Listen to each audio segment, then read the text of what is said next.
So guys, कैसे हैं आप सब लोग।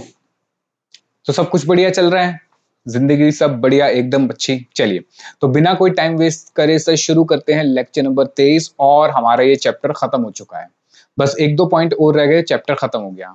तो आइए मेरे साथ साथ पॉइंट नंबर 13 की बात करते हैं। सर पॉइंट नंबर 13 जो है ये क्या कहता है, ये कहता है ट्रांसपोर्ट फैसिलिटी। Transport facility. लेकिन सर ये ट्रांसपोर्ट फैसिलिटी किसको दी जा रही है? ये ट्रांसपोर्ट फैसिलिटी दी जा रही है उन एम्प्लॉयज को जो ट्रांसपोर्ट इंडस्ट्री में काम करते हैं, यानी कि ट्रांसपोर्ट एम्प्लॉय। सर इसका क्या मतलब हुआ, समझिए जरा। ट्रांसपोर्ट एम्प्लॉयज, देखिए जैसे कि ये हमारा एक एम्प्लॉय है, ठीक है। ये कहाँ काम करता है सर? ये एयरलाइंस में काम करता है। कहाँ काम करता है? एयरलाइंस में काम करता है। अब जरा समझिए, अगर ये एयरलाइंस में काम करता है, एयरलाइंस में जॉब करता है, तो इसको अगर कोई ट्रांसपोर्ट फैसिलिटी मिलती है, इसको कोई ट्रांसपोर्ट फैसिलिटी मिलती है उसी जगह से, जैसे एयरलाइंस वालों को, जैसे आपको शायद पता हो कि क्या होता है कि जो प्लेन उड़ाते हैं, पायलट जो होते हैं, वो एक जगह से दूसरी जगह पे जाते हैं प्लेन उड़ा के, उसके बाद उनको जब वापस आना होता है तो क्या वो प्लेन उड़ा के ही वापस आते हैं? हर बार ऐसा नहीं होता, कभी कभार क्या होता है, प्लेन दूसरा जो जा रहा होता है वो उससे लिफ्ट मांग लेते हैं कि आप मुझे यहां तक छोड़ देना। तो उनको जो वहां ट्रांसपोर्ट की फैसिलिटी दी जा रही है, जो ट्रांसपोर्ट की फैसिलिटी दी जा रही है, वो क्या हो जाएगी सर? एग्जेम्प्ट हो जाएगी, उस पर कोई टैक्स नहीं लगेगा। समझिए, अगर एम्प्लॉय काम कर रहा है एयरलाइंस में, एम्प्लॉय काम कर रहा है एयरलाइंस में, और वो अपनी ही एयरलाइन से ट्रांसपोर्ट की फैसिलिटी ले रहा है फ्री ऑफ कॉस्ट, तो कुछ भी टैक्स नहीं होगा, उसको हम परक्यूजिट नहीं मानेंगे। सेम अगर रेलवेज वाला है, रेलवेज वाला भी अगर कोई भी अगर रेलवेज में जॉब करता है, तो आपको पता है उनकी और उनकी फैमिली को पास मिलता है। तो वो अगर उस पास के थ्रू ये जाता है या फैमिली मेंबर कोई जा रहा है, तो उसको फ्री में जाने देते हैं, तो उसमें भी कोई भी परक्यूजिट नहीं माना जाता। लेकिन अगर अदर एम्प्लॉय है, ठीक है, तो यानी समझिए जरा, अगर एयरलाइंस वाला जा रहा है, ठीक है, ट्रांसपोर्ट फैसिलिटी ले रहा है, ठीक है, जो कि क्या है, फ्री, तो यहां पे कोई भी परक्यूजिट नहीं होगा, कोई भी परक्यूजिट नहीं होगा, यानी आप कह सकते हो एग्जेम्प्ट है। चलिए, तो मैं कह सकता हूं सर यहां पे जो एम्प्लॉय है वो तीन तरीके की बात कर रहा है। एक कह रहा है वो एम्प्लॉय ऑफ एयरलाइंस, ये लिख रहे हो, ये लिख लेना मेरे साथ साथ। फिर एम्प्लॉय ऑफ रेलवेज, याद रखना एम्प्लॉय एज वेल एज उसकी फैमिली, दोनों की बात होती है। और तीसरा other transport, other transport employ, ठीक है। अदर में क्या आ गया सर? अदर में आ गया आपका बस, ठीक है, टैक्सी, कुछ भी हो सकता है। तो यहां पे क्या होगा सर? यहां पे जो फैसिलिटी मिलेगी उसको, या जो फैसिलिटी ले रहा है, ये क्या है? एग्जेम्प्ट। सेम अगर रेलवेज वाला है, वो रेल में फ्री में ट्रेवल कर रहा है, तो क्या होगा? एग्जेम्प्ट। लेकिन अब यहां समझिए जरा, अगर बस वाला है कि बस में जॉब करता है, समझिए ड्राइवर है बस का या कंडक्टर है बस का, वो एक जगह से दूसरी जगह गया, अब उसी बस में या उसी की जो कंपनी की बस है उससे वो दूसरी जगह पे जा रहा है, उसी से वो दूसरी जगह पे जा रहा है, या फिर वो अपनी ही बस में, अपनी ही कंपनी की बस में फ्री में ट्रेवल कर रहा है, या उसकी फैमिली फ्री में ट्रेवल कर रही है, तो यहां पे एग्जेम्प्ट नहीं होगा, यहां पे तो परक्यूजिट बनेगा। यहां पे क्या बनेगा सर? यहां बनेगा टैक्सेबल परक्यूजिट, टैक्सेबल परक्यूजिट। और टैक्सेबल परक्यूजिट कितना बनेगा? टिकट वैल्यू, जो कि टिकट वैल्यू होगी उतना, ठीक है। मान लीजिए एक ये एम्प्लॉय है, ये दिल्ली से मनाली जा रहा है, दिल्ली से मनाली जा रहा है, एक तो खुद जा रहा है और अपनी फैमिली को लेके जा रहा है। और किस में जा रहा है सर? ये बस में जा रहा है, और ये इस बस कंपनी में ही, ठीक है सर, ये जो ट्रक जैसा लग रहा है, हाँ ये बस है, बस में जा रहा है और इसी बस कंपनी में क्या करता है ये इसका एम्प्लॉय भी है। इसी ट्रांसपोर्ट कंपनी बस कंपनी जो है इसका क्या है, एम्प्लॉय भी है। अब ये एम्प्लॉय है तो इसका जो ओनर है वो कहता है ठीक है जाओ मनाली घूमने आओ, कोई दिक्कत नहीं है, और तुम्हें कोई पैसे देने की भी जरूरत नहीं है क्योंकि तुम अपने ही कंपनी की बस में तो जा रहे हो, कोई पैसे देने की जरूरत भी नहीं है। तो आप समझिए इसको जो फैसिलिटी यहाँ पे मिली ये इसके हाथ में क्या बन जाएगा, परक्यूजिट बन जाएगा। क्या ये फ्री होगा, टैक्स फ्री होगा? नहीं सर, यहाँ पे टैक्स लगेगा, टैक्सेबल परक्यूजिट। मान लेते हैं एक टिकट की जो नॉर्मल वैल्यू है वो है 1200 रुपए, और ये कितने लोग जा रहे हैं, टोटल 4 लोग जा रहे हैं। तो यहां पर हो गया सर 4 इंटू 1200, तो ये 4800 क्या हो जाएंगे सर इसके परक्यूजिट वैल्यू, क्या बन जाएगा ये इसका पीवी यानी कि परक्यूजिट वैल्यू बन जाएगा। क्लियर है? तो सिंपल सी बात ये है सर, इंप्लॉय एयरलाइंस का है तो एग्जाम्प्ट है, रेलवेज का एग्जाम्प्ट है, अदर हुआ, टैक्सी हुआ, बस हुआ, या कोई अदर मोड हुआ, शिप भी हुआ, तो क्या होगा सर, वो टैक्सेबल होगा। क्लियर है? चलो ये लिख लिया। आइए जरा पॉइंट नंबर 14 की बात करते हैं। अच्छा, कोई भी अमाउंट रिकवर्ड हो जाती है एम्प्लॉय से तो वो माइनस हो जाएगा। एजुकेशन फैसिलिटी की बात करते हैं, ये इंपॉर्टेंट है, याद रखना ये इंपॉर्टेंट है। सर एजुकेशन फैसिलिटी हमने पहले भी तो पढ़ा था, नहीं, आपने एजुकेशन अलाउंस पढ़ा था। समझिए आपने क्या पढ़ा था, एजुकेशन अलाउंस पढ़ा था। ये है एजुकेशन फैसिलिटी, उसको अलग करना, इसको अलग करना, ये दोनों अलग अलग है। अलाउंस में क्या होता है कि भैया आप अपने बच्चे को, एम्प्लॉयर कह रहा है अपने बच्चे को जहां मर्जी पढ़ाओ, मुझे कोई दिक्कत नहीं है, मेरे से तो पैसे ले लो। गवर्नमेंट कहती है इसके बदले हम आपको कुछ एग्जेम्पशन दे देंगे, ठीक है, जो कि 100 रुपए पर बच्चे के हिसाब से थी और अप टू 2 चाइल्ड थी। यहाँ पे क्या है जरा समझिए, यहाँ पे क्या होगा, एम्प्लॉयर कहेगा कि तुम्हारे बच्चों को पढ़ाने की जिम्मेदारी मेरी है और मैं इसकी फीस दूंगा, मैं इसकी जो एजुकेशन है उसका जो भी बीड़ा है मैं उठाऊंगा। देखिए जरा कि क्या होगा कि भाई सबसे पहले तो ये देखो कि भाई जो उसका एम्प्लॉयर है वो किसको भेज रहा है एजुकेशन, या एजुकेशन किसको दी जा रही है। अगर एजुकेशन दी जा रही है एम्प्लॉय को, who is taking the education, employ himself. जैसे क्या होता है समझिए कि बहुत सारे कुछ नई चीजें आती है, जैसे आजकल एआई आ रहा है, तो एम्प्लॉयर कह रहा है अपने लोगों को, अपने स्टाफ को कह रहा है एक काम करो एआई सीखो, यहाँ ऑफिस के अंदर ही आपकी डेली की 2 घंटे की एआई की क्लास होगी, और इसके पैसे कौन देगा, एम्प्लॉयर देगा। इसके पैसे कौन देगा, एम्प्लॉयर। अब समझो जरा, एम्प्लॉयर जो है एम्प्लॉय को क्यों कह रहा है सीखने के लिए, क्योंकि बाद में एम्प्लॉय जब सीख जाएगा, समझिए एम्प्लॉय जब सीख जाएगा तो एम्प्लॉयर उससे काम लेगा। बॉस कह रहा है कि जाके ये सीख लो, ये टैली सीख लो, ये एक्सेल चलाना सीख लो, एडवांस एक्सेल सीख लो, पैसे मैं दे रहा हूँ, और वो जाके क्लासेस लेता है और सीखता है। तो उसका बेनिफिट अल्टीमेटली होगा किसको, अल्टीमेटली बेनिफिट तो एम्प्लॉयर के ही होगा, बॉस को ही होगा, क्योंकि वो सीखने के बाद ऑफिस में ही उसका यूज करेगा। तो समझिए जरा कि अगर एजुकेशन ले रहा है एम्प्लॉय तो यहाँ बेनिफिट एम्प्लॉय का है सर, लॉन्ग टर्म में तो एम्प्लॉय का बेनिफिट है, लेकिन अभी जो बॉस है, एम्प्लॉयर पैसा क्यों दे रहा है, क्योंकि वो अपना बेनिफिट देख रहा है। तो यहाँ पे अल्टीमेटली बेनिफिट तो एम्प्लॉयर का होता है, इसलिए कुछ भी टैक्सेबल नहीं होता, कुछ भी टैक्सेबल नहीं होता। ठीक है, तो पॉइंट नंबर 14 है हमारा, समझिए education facility provided by employer. ठीक है, अगर कौन दे रहा है एजुकेशन फैसिलिटी, एम्प्लॉयर दे रहा है। किसको दे रहा है, सबसे पहले टू एम्प्लॉय। तो यहां पे क्या हो जाएगा सर, ये एग्जेम्प्ट हो जाएगा, यानी कोई भी परक्यूजिट वैल्यू नहीं बनेगी, एग्जेम्प्ट हो जाएगा, कोई भी परक्यूजिट वैल्यू नहीं बनेगी। अच्छा, उसके बाद और किसको दे सकता है, टू चिल्ड्रन ऑफ एम्प्लॉय। अगर एम्प्लॉय के बच्चों की जो फीस है कौन पे कर रहा है, एम्प्लॉयर पे कर रहा है, तो क्या होगा, देखो यहाँ पे अलाउंसेस नहीं दे रहा, अलाउंसेस फिक्स होते हैं, यहाँ पे फिक्स नहीं है, यहाँ पे तो जितनी फीस आएगी वो पे कर देगा। तो समझिए जरा, अगर वो उसके बच्चों की, किसके, एम्प्लॉय के बच्चों की फीस पे कर रहा है, एम्प्लॉय के बच्चों की फीस पे कर रहा है, तो if the education institution is maintained by the employ, education institution कौन मेंटेन कर रहा है? एम्प्लॉयर मेंटेन कर रहा है। एक काम करो, इसको ऐसे लिखो कि अब एजुकेशन फैसिलिटी किसको दे रहा है? देखिए,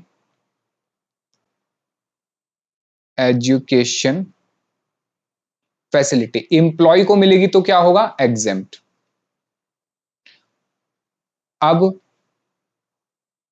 एजुकेशन फैसिलिटी समझिए जरा, education facility point number A, when institute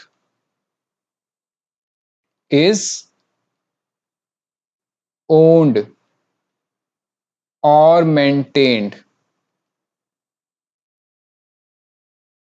by employer। क्या मतलब हुआ सर? देखिए, फैसिलिटी जो दे रहा है कौन दे रहा है? एम्प्लॉयर दे रहा है। एम्प्लॉयर कह रहा है मेरा खुद का स्कूल है। आपको पता है अंबानी का अपना स्कूल है, बहुत बड़ा स्कूल है जहां पे सारे अमीर बच्चे पढ़ते हैं। नॉर्मली तो कोई उसके पास से भी नहीं गुजर पाता। ठीक है, शाहरुख खान और ये अमिताभ बच्चन के जो बच्चे बच्चे जितने भी बड़े बड़े बिजनेसमैन पॉलिटिशियंस के जो बहुत बड़े बड़े जो बच्चे हैं, वो कहाँ पढ़ते हैं? अंबानी के स्कूल में पढ़ते हैं। अब समझिए जरा, अंबानी के एम्प्लॉयज हैं, अच्छे खासे लेवल पे एम्प्लॉयज हैं। तो अंबानी कह रहा है कि भाई तुम अपने बच्चों को पढ़ा रहे हो, एक काम करो, मेरा स्कूल है, मेरे स्कूल में ही पढ़ा लो, मेरे स्कूल में पढ़ा लो। तो वहां जो फीस जाती है 5 लाख 6 लाख 10-15 लाख रुपए जो जाती है साल भर की, वो उसको नहीं देनी पड़ेगी। एम्प्लॉय को वो पैसे नहीं देने पड़ेंगे, यानी उसको क्या मिल गया? बेनिफिट मिल गया। उसको क्या मिल गया? बेनिफिट मिल गया। तो मुझे बताइए क्या करेंगे? टैक्स करेंगे? हाँ जिसे टैक्स करेंगे, लेकिन परक्यूजिट वैल्यू क्या होगी? यानी सर टैक्सेबल तो होगा, टैक्सेबल होगा नो डाउट, लेकिन what will be the perquisite value? तो सर परक्यूजिट वैल्यू ध्यान से समझना, परक्यूजिट वैल्यू डिपेंड करती है, परक्यूजिट वैल्यू डिपेंड करती है सर आप किसको दे रहे हो। आप सर्विस सॉरी आप ये बेनिफिट किसको दे रहे हो? देखिए, या तो ये बेनिफिट मिलेगा, समझिए, ये बेनिफिट मिलेगा to children of employ, employ के बच्चों के लिए, एम्प्लॉय के बच्चों के लिए। तो क्या होगा? समझिए यहां पे परक्यूजिट वैल्यू, परक्यूजिट वैल्यू ध्यान से देखना, परक्यूजिट वैल्यू होगी जो फीस होगी by similar institute,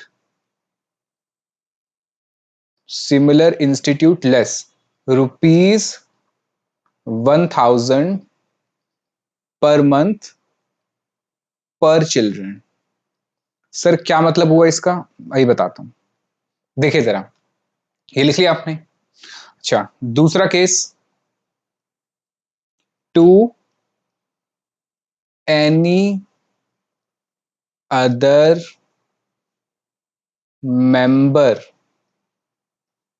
of employ household. मतलब सर जैसे कि ब्रदर ऑफ एम्प्लॉय। सर क्या मतलब हुआ इसका? आई बताता हूं। तो इसमें क्या होगा सर? यहां पे जो परक्यूजिट वैल्यू होगी, फीस बाय सिमिलर इंस्टीट्यूशन। ठीक है, पहले लिख लो इसको फिर समझाता हूं। लिख लिया? देखिए जरा, मैंने सबसे पहले आपको क्या कहा कि भाई एजुकेशन फैसिलिटी अगर एम्प्लॉय को मिलती है, किसको मिलती है? एम्प्लॉय को मिलती है, तो क्या है? एग्जेम्प्ट। लेकिन अगर वो मिल रही है किसको? सर वो अगर मिल रही है बाकी लोगों को। अच्छा, उससे पहले मुझे ये देखना पड़ेगा सर इंस्टीट्यूट किसका है। क्या वो इंस्टीट्यूट एम्प्लॉयर का खुद का है? जैसे अंबानी का अपना स्कूल है, तो क्या अंबानी के स्कूल का है? एम्प्लॉयर ही उसको ओन्ड करता है, समझिए, एम्प्लॉयर ही उसको ओन्ड करता है, या एम्प्लॉयर ही उसको मेंटेन करता है? मेंटेन मतलब उसी का ही है। तो क्या होगा अगर वो इंस्टीट्यूट एम्प्लॉयर का है? समझिए, इंस्टीट्यूट क्या है? एम्प्लॉयर का है। जैसे ये जो स्कूल है, मान लीजिए ये स्कूल की बिल्डिंग है, ठीक है, ये स्कूल किसका है? ये अंबानी का स्कूल है। अब अंबानी के स्कूल में इंप्लॉय, लेट सपोज ये एक इंप्लॉय है, इसका नाम है राजू, इसके दो बच्चे पढ़ते हैं, एक लड़का और एक लड़की, ये दो बच्चे पढ़ते हैं। यहां पे जो इसकी फीस है, जो इसकी फीस है वो पर बच्चा 5 लाख रुपए है। कितनी है? 5 लाख रुपए है पर एनम, मान लेते हैं पर एनम बहुत कम हो गई वैसे, 5 लाख रुपए पर बच्चा कितनी है सर? 5 लाख रुपए। अब समझिए जरा, राजू को यहाँ कोई भी फीस नहीं देनी पड़ रही। राजू को क्या मिल रहा है सर? यहाँ पे फैसिलिटी मिल रही है इंप्लॉय की तरफ से कि तुम्हें कोई भी फीस देने की जरूरत नहीं है। वैसे फीस कितनी पड़ती है यहाँ पे? 5 लाख रुपए। ठीक है, तो इसका मतलब इसको बेनिफिट कितने का हो गया? एक बच्चे पे बेनिफिट हो गया 5 लाख रुपए। जो पैसे जाते इसके वो बच गए, वो इसका बेनिफिट है। लेकिन हमारी गवर्नमेंट ने क्या कहा, या मैं कहूं इनकम टैक्स डिपार्टमेंट ने क्या कहा? कह रहा नहीं, हम ऐसे नहीं मानेंगे, हम इससे मिलता जुलता सिमिलर, हम इससे मिलता जुलता एक इंस्टीट्यूट लेंगे, सिमिलर स्कूल जो इसके जैसा ही होगा, जैसे डीपीएस हो गया या और कोई बड़ा स्कूल हो गया। हम उसकी फीस देखेंगे कि वहां पे फीस का क्या स्ट्रक्चर है, वहां पे फीस की क्या स्ट्रक्चर है। लेट सपोज वहां पे फीस है 4 लाख रुपए। कितनी है सर? 4 लाख रुपए पर मंथ, पर चाइल्ड, पर मंथ, पर चाइल्ड। ठीक है, पर मंथ तो ज्यादा हो गया, sorry, per annum, per annum, per annum पर चाइल्ड। तो आप मुझे बता सकते हो कि 4 लाख रुपए है डिवाइडेड बाय 12 कितने हो गए सर? महीने के हो गए, महीने के हो गए 33,333। सर महीने के हो गए 33,000 कर देते हैं अप्रोक्सीमेटली पर मंथ। ठीक है, अब जरा समझो, बेनिफिट तो कितना हुआ इसको? बेनिफिट तो ये हुआ 5 लाख का। लेकिन जब टैक्सेबल वैल्यू या परक्यूजेड वैल्यू की बात आएगी, टैक्सेबल परक्यूजेड वैल्यू की बात आएगी, तो कहा जो उसका ओन्ड वाला है, जो ओन्ड है, इसको नहीं देखना, इसको नहीं देखना। हमें देखना क्या है सर? हमें देखना है सिमिलर इंस्टीट्यूट, उससे मिलता जुलता इंस्टीट्यूट देखना है, उसकी फीस देखनी है। उसकी क्या देखनी है सर? फीस देखनी है कि इसकी फीस क्या है, तो वो फीस लेनी है। तो एक बच्चे के महीने के पैसे कितने हो गए सर? 33,000 रुपए। दूसरे बच्चे के पैसे कितने हो गए सर? 33,000 रुपए महीना।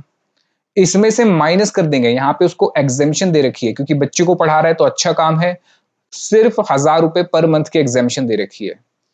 तो उसके पास टैक्सेबल या परक्यूजिट वैल्यू कितनी आ गई सर? एक बच्चे की 32,000। ये हो गई इसकी परक्यूजिट वैल्यू पर मंथ। बात क्लियर हुई? करना क्या है सर? कुछ नहीं करना। सबसे पहले आपको देखना है कि एजुकेशन फैसिलिटी कौन दे रहा है? एम्प्लॉयर दे रहा है। किसको दे रहा है? एम्प्लॉय को दे रहा है, तो कोई दिक्कत नहीं है, खत्म, एग्जेम्प्ट। फिर देखना है कि अब जो किसी और को फैसिलिटी दे रहा है, या उसके बच्चों को दे सकता है, या उसके भाई को, बहन को, या किसी को भी दे सकता है। तो ये देखना है कि इंस्टीट्यूट किसका है किसका? Owned and maintain by the employer है। अगर owned and maintained by the employer है तो मेरी बात समझिए जरा, तो आपको जो उसकी एक्चुअल फीस है वो नहीं लेनी, एक्चुअल फीस नहीं लेनी। आपको फीस कौन सी लेनी है सर? आपको फीस लेनी है सिमिलर इंस्टीट्यूट की। कौन सी लेनी है? Fees by similar institute. ठीक है, अब देखना है कि सर एजुकेशन फैसिलिटी दी किसको दी जा रही है? सर एजुकेशन फैसिलिटी दी जा रही है बच्चों को। तो आपको लेना है फीस बाय सिमिलर इंस्टीट्यूट, और 1,000 रुपए पर मंथ यहां से क्या कर देने हैं? माइनस कर देने हैं। 1,000 रुपए पर मंथ माइनस कर देने हैं पर चाइल्ड। सर कितने बच्चों के लिए? वहां तो दो बच्चों के लिए अलाउड था, याद करो वहां पे कितने के लिए अलाउड था? 2 के लिए। यहाँ पे कितने के लिए अलाउड होगा सर? यहाँ भी 2 के लिए होगा? नहीं, there is no bar for children for ₹1,000 per month exemption। सर क्या मतलब हुआ? इसका मतलब ये हुआ कि यहां पे कोई भी लिमिट नहीं है, नो लिमिट। वहां पे तो बच्चों पे कितनी लिमिट लगा रखी थी? बच्चे 2 ही अच्छे हैं, लेकिन यहाँ पे 3 हो, 4 हो, 5 हो, 10 हो, कितने भी हो, 1,000 रुपए पर मंथ हर बच्चे पे मिलेगा। यहाँ पे कोई भी लिमिट नहीं है। क्लियर हुई बात? सर अब दूसरी बात करते हैं कि अगर अगर when, point number B, when institute, अच्छा ये तो बताया नहीं सर आपने, हाँ ये वाला भी बता दिया था, दूसरा वाला। अगर बच्चों की जगह, समझिए, अगर बच्चों की जगह किसी और को मिलता, एजुकेशन फैसिलिटी बच्चों की जगह उसके भाई को, बहन को, उसके रिश्तेदार को, किसी और को दिया जाता, मेंबर ऑफ हाउस होल्ड को, तो वहां पे एग्जेम्पशन नहीं मिलेगी। तो वहां पे भी आपको परक्यूजिट वैल्यू क्या लेनी है, आपको वही सिमिलर इंस्टीट्यूट ही देखना है, सिमिलर इंस्टीट्यूट, लेकिन यहाँ पे आपको क्या नहीं मिलेगा, एग्जेम्पशन। तो आप लिख दोगे no exemption ₹1000 per month benefit. बताओ समझ आया? यानी इंस्टीट्यूट अगर ओन करता है, कौन, एम्प्लॉयर ओन करता है, तो आपको देखना है किसको दी जा रही है, बच्चों को दी जा रही है, तो आपको सिमिलर इंस्टीट्यूट की फीस लेनी है, वो टैक्स करनी है, लेकिन ₹1000 पर मंथ माइनस करना है। और अगर इंस्टीट्यूट ओन्ड एम्प्लॉयर ही करता है और फैसिलिटी दी जा रही है, किसको फैसिलिटी दी जा रही है सर, उसके किसी मेंबर ऑफ हाउस होल्ड को, उसकी वाइफ हो गई, ठीक है, बच्चों के अलावा उसकी वाइफ हो सकती है, भाई बहन हो सकते हैं, माता पिता भी हो सकते हैं, तो वहां पे क्या होगा, वहां पे आपको सेम वही करना है, आपको फीस जो है वही लेनी है टैक्सेबल, जो कि सिमिलर इंस्टीट्यूट की फीस है, लेकिन यहाँ पे आपको ₹1000 पर मंथ माइनस नहीं करने हैं। बात क्लियर है? चलिए जी, अब अगर ऐसा हो, समझिए कि institute not owned by employer, not owned by employer, तो क्या होगा सर, देखिए सिंपल बात है कि भाई एजुकेशन फैसिलिटी मिल किसको रही है, फॉर चिल्ड्रन, अगर बच्चों को मिल रही है, ऑफ एम्प्लॉय, या फिर हो सकता है अदर, अदर मतलब मेंबर ऑफ हाउस होल्ड। अब जरा समझिए कि जो बच्चे हैं एम्प्लॉय के जो बच्चे हैं वो स्कूल में पढ़ रहे हैं, एम्प्लॉयर कहता है कि तुम्हारे कितने बच्चे हैं, वो कह रहा है सर 3 बच्चे हैं, कह रहा है कि अच्छा कहाँ पढ़ते हैं, कह रहे डीपीएस में पढ़ते हैं, बहुत महंगी फीस आ रही है उनकी, इतना तो बचता भी नहीं है। वो कहता है टेंशन मत लो, डीपीएस जो स्कूल है मैं वहां बात करता हूँ, और तुम बच्चों को पढ़ाओ, फीस ऑफिस की तरफ से जाएगी। अब मुझे बताइए वो जो स्कूल है डीपीएस, क्या ओन्ड या मेंटेन बाय है एम्प्लॉयर? नहीं, वो तो सिर्फ उसकी फीस पे कर रहा है, वो तो सिर्फ उसकी फीस पे कर रहा है। तो अगर वो उसकी फीस पे कर रहा है तो यहाँ पे बेनिफिट क्या हो गया एम्प्लॉय को, सर बेनिफिट हो गया एम्प्लॉय को, बेनिफिट हो गया एम्प्लॉय को किसका, जो फीस पे करी जा रही है। तो यहाँ पे परक्यूजिट वैल्यू भी क्या आ जाएगी सर, यहाँ परक्यूजिट वैल्यू आ जाएगी फीस पेड बाय, क्या हो जाएगा बताओ, फीस पेड बाय एम्प्लॉयर। क्या सर यहाँ एग्जेम्पशन मिलेगी? नहीं, यहाँ पे कोई भी एग्जेम्पशन नहीं है। एग्जेम्पशन कब होगी, जब ओन्ड बाय द एम्प्लॉयर है। तो याद रखना यहाँ पे no exemption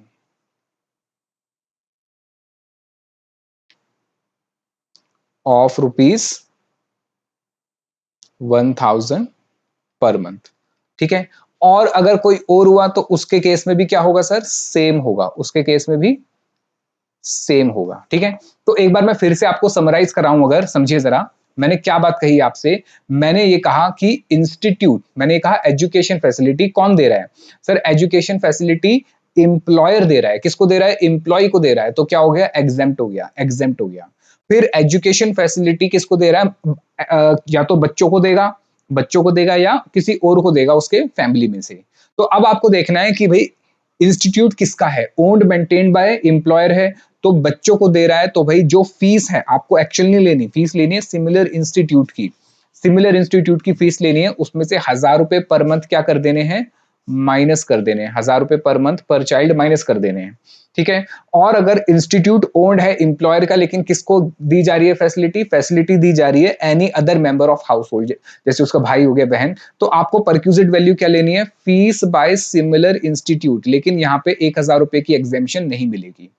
On the other hand, if institute is not owned by employer, employer इसको owned नहीं करता, ठीक है, तो यहाँ पे कौन पढ़ रहा है, या तो बच्चे पढ़ेंगे या कोई और, तो यहाँ पे सिंपल टैक्सेबल वैल्यू जो परक्यूजिट वैल्यू निकलेगी वो fees paid by the employer है, जो एक्चुअल फीस है। यहाँ पे याद रखना, यहाँ पे एक्चुअल फीस की बात होगी, यहाँ पे सिमिलर फीस नहीं है, यहाँ पे एक्चुअल फीस की बात होगी, ठीक है। चलिए अब इसको लिखना चाहो तो लिख लो, वैसे लिख ही लो इसको, फिर मैं बुक पे आता हूँ।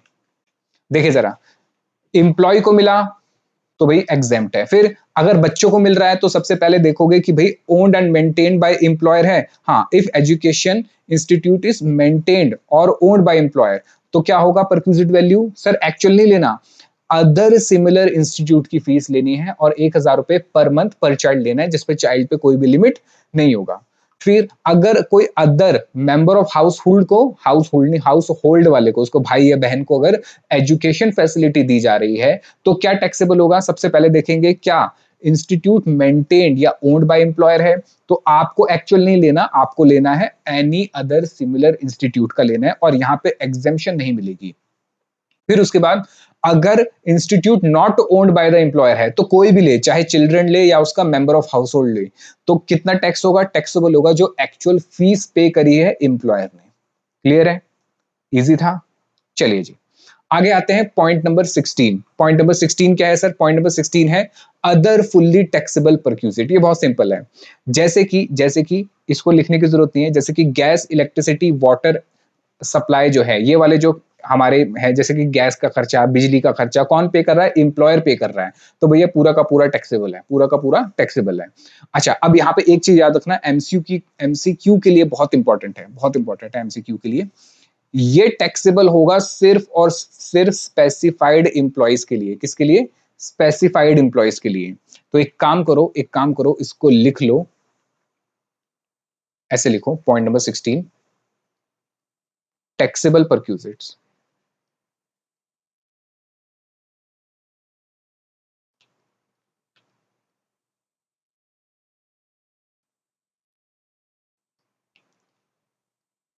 Only for specified employees. अब ये स्पेसिफाइड इंप्लॉइज कौन कौन होते हैं ये देखना है। देखिए, मान लेते हैं ये एक पर्सन है, ठीक है, इसका नाम है डोनाल्ड, ठीक है, डोनाल्ड, और ये क्वैक क्वैक करता रहता है, ठीक है। समझिए जरा कि एक हमारा एम्प्लॉय है, एक हमारा एम्प्लॉय है जिसका नाम है डोनाल्ड और क्वैक क्वैक करता रहता है, ठीक है। अब ऑफिस की तरफ से इसको क्या क्या बेनिफिट मिल रहा है सर? देखिए, ऑफिस की तरफ से इसकी गैस, वाटर, इलेक्ट्रिसिटी, इसका बिल पे हो रहा है। गैस, वाटर, इलेक्ट्रिसिटी, इसका बिल पे हो रहा है। उसके अलावा उसको एक फ्री में सर्वेंट दिया है या कोई एनी अदर परक्यूजिट दिया है, जो हमने अभी पढ़ा है ना, उसके अलावा कोई परक्यूजिट दिया है, उसको फ्री में सर्वेंट भी दे रखा है।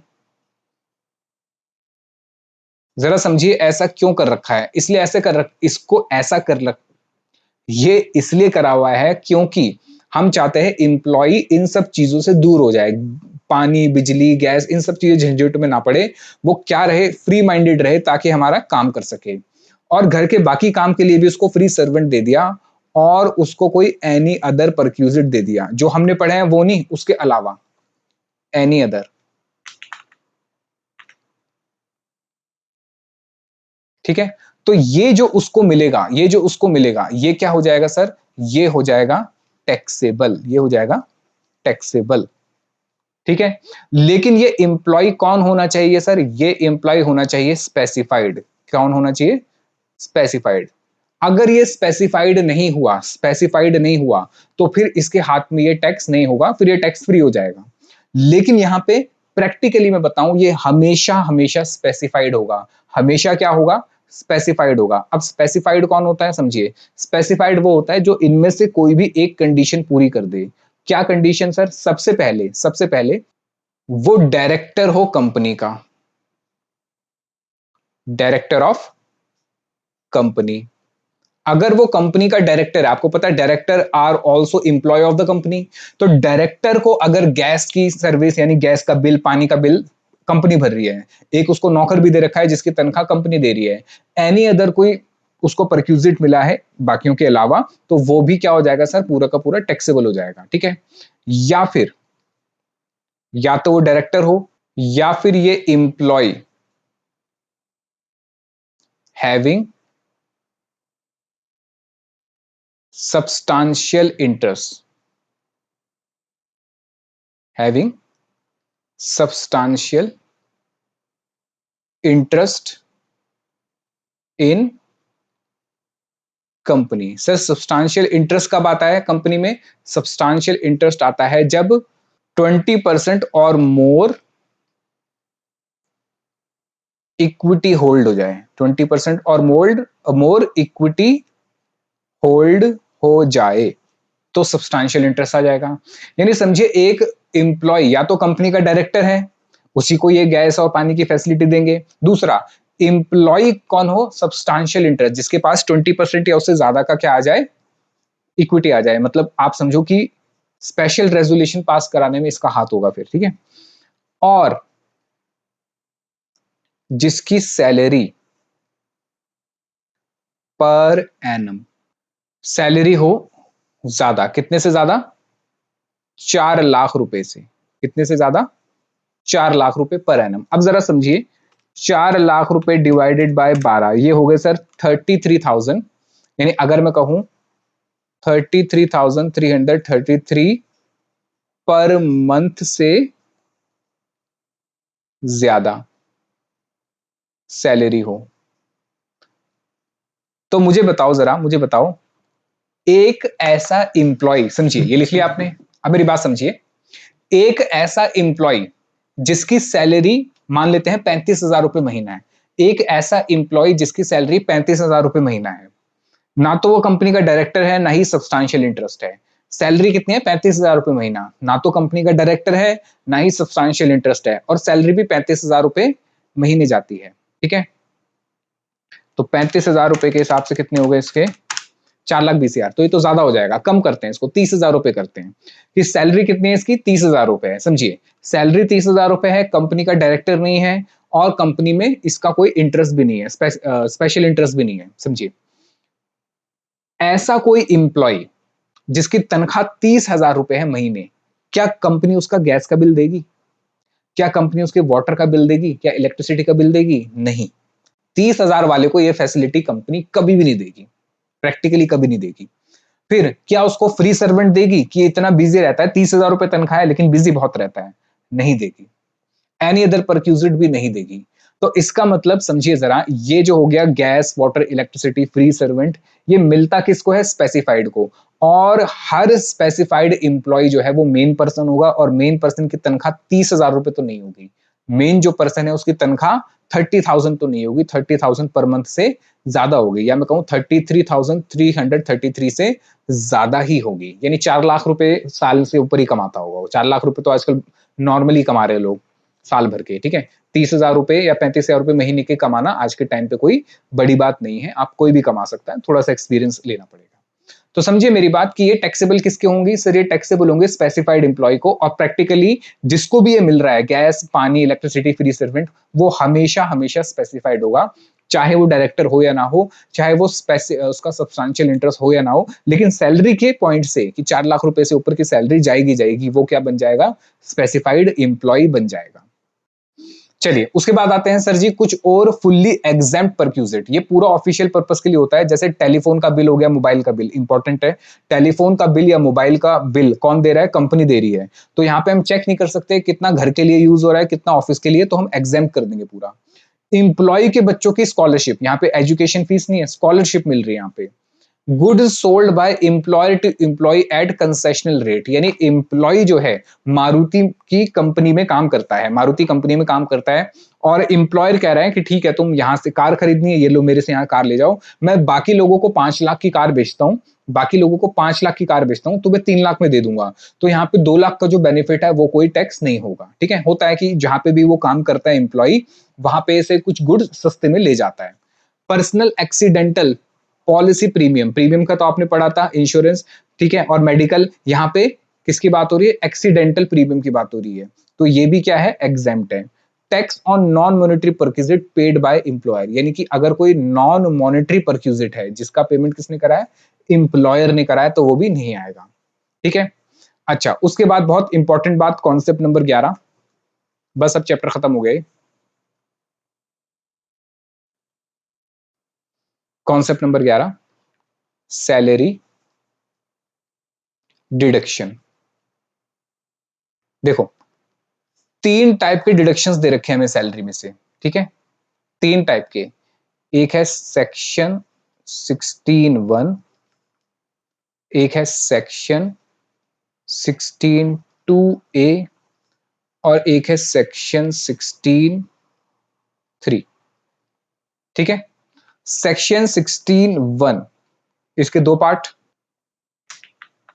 सेक्शन 16(1) इसको आप कहोगे स्टैंडर्ड डिडक्शन। ये मिलेगी ही मिलेगी, स्टैंडर्ड डिडक्शन तो मिलेगी मिलेगी। ठीक है, अब स्टैंडर्ड डिडक्शन के दो पार्ट, या तो ओल्ड रिजाइम में या न्यू रिजाइम में। अगर वो ओल्ड रिजाइम में है, अगर वो ओल्ड रिजाइम में है तो यहां पे डिडक्शन मिलेगी 50,000 रुपए। कितनी मिलेगी सर? टोटल 50,000 रुपए। और अगर न्यू रिजाइम में है तो यहां डिडक्शन हो जाएगी सर 75,000 की। डिडक्शन हो जाएगी 75,000 की। समझे मेरी बात? कि सैलरी में से सबसे पहले तो आप उसकी टैक्सेबल सैलरी निकालोगे, टैक्सेबल सैलरी में से आप क्या माइनस करोगे? स्टैंडर्ड डिडक्शन माइनस करोगे। अगर वो ओल्ड रिजाइम में है तो 16(1) की डिडक्शन मिलेगी उसको, कितने की? 50,000 रुपए की। और अगर वो न्यू रिजाइम में है तो उसको कितनी डिडक्शन मिलेगी? 75,000 की। कितनी मिलेगी सर? 75,000 की। फिर 16(2) की डिडक्शन वैसे पढ़ चुके हो, ये होता है हमारा एंटरटेनमेंट अलाउंस। Entertainment allowance. ये डिडक्शन किसको मिलती है? ये डिडक्शन याद करो, मिलती थी ओनली फॉर सेंट्रल गवर्नमेंट और स्टेट गवर्नमेंट एम्प्लॉइज। और किसी को नहीं मिलेगी, सिर्फ किसको मिलेगी? सेंट्रल गवर्नमेंट और स्टेट गवर्नमेंट के एम्प्लॉइज को। और कितनी मिलती है यहां पे डिडक्शन? सर यहां पे डिडक्शन मिलती है 20% ऑफ बेसिक प्लस डीए और 5,000 रुपए per annum, which ever is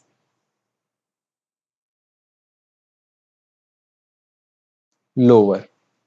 जो भी इसमें से कम होगा उतनी आपको क्या मिलेगी? डिडक्शन। लेकिन याद रखना सेंट्रल गवर्नमेंट और स्टेट गवर्नमेंट के एम्प्लॉय, और किसी को नहीं मिलेगी। ठीक है, और लास्ट आता है सर हमारा 16(3) की डिडक्शन, जिसको कहते हैं हम प्रोफेशनल टैक्स। प्रोफेशनल टैक्स क्या होता है समझिए जरा, कि बहुत सारे अलग अलग स्टेट में बहुत सारे अलग, अच्छा अमाउंट यहां पे कितनी होगी डिडक्शन? यहां पे डिडक्शन जो होगा वो होगा जितना आपने अमाउंट पे किया है। ठीक है, देखिए दिल्ली में तो नहीं है, लेकिन अलग अलग स्टेट में, जैसे कि वेस्ट बंगाल में और भी कुछ, केरला के अंदर कुछ स्टेट में क्या है, जो प्रोफेशनल्स काम करते हैं, जैसे डॉक्टर हो गया, डॉक्टर पे तो नहीं लगता, लॉयर्स हो गए, इंजीनियर्स हो गए, चार्टर्ड अकाउंटेंट हो गए, उनको ये कहा है कि अगर आप प्रोफेशनल वर्क कर रहे हो तो स्टेट गवर्नमेंट आपके ऊपर कुछ टैक्स लगाएगी। याद रखना, स्टेट गवर्नमेंट टैक्स लगाएगी। बहुत छोटी सी अमाउंट होती है, 4-5 हजार रुपए होती है साल भर की। तो ये अमाउंट जो है, ये टैक्स की अमाउंट कौन लेता है? स्टेट गवर्नमेंट लेती है। किस नाम से? प्रोफेशनल टैक्स से। कि आप प्रोफेशनल वर्क कर रहे हो तो आप गवर्नमेंट को अलग से टैक्स पे करो।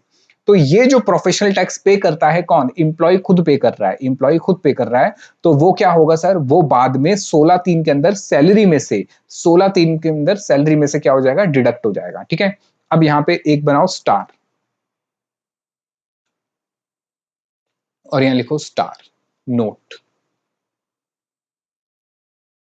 If professional tax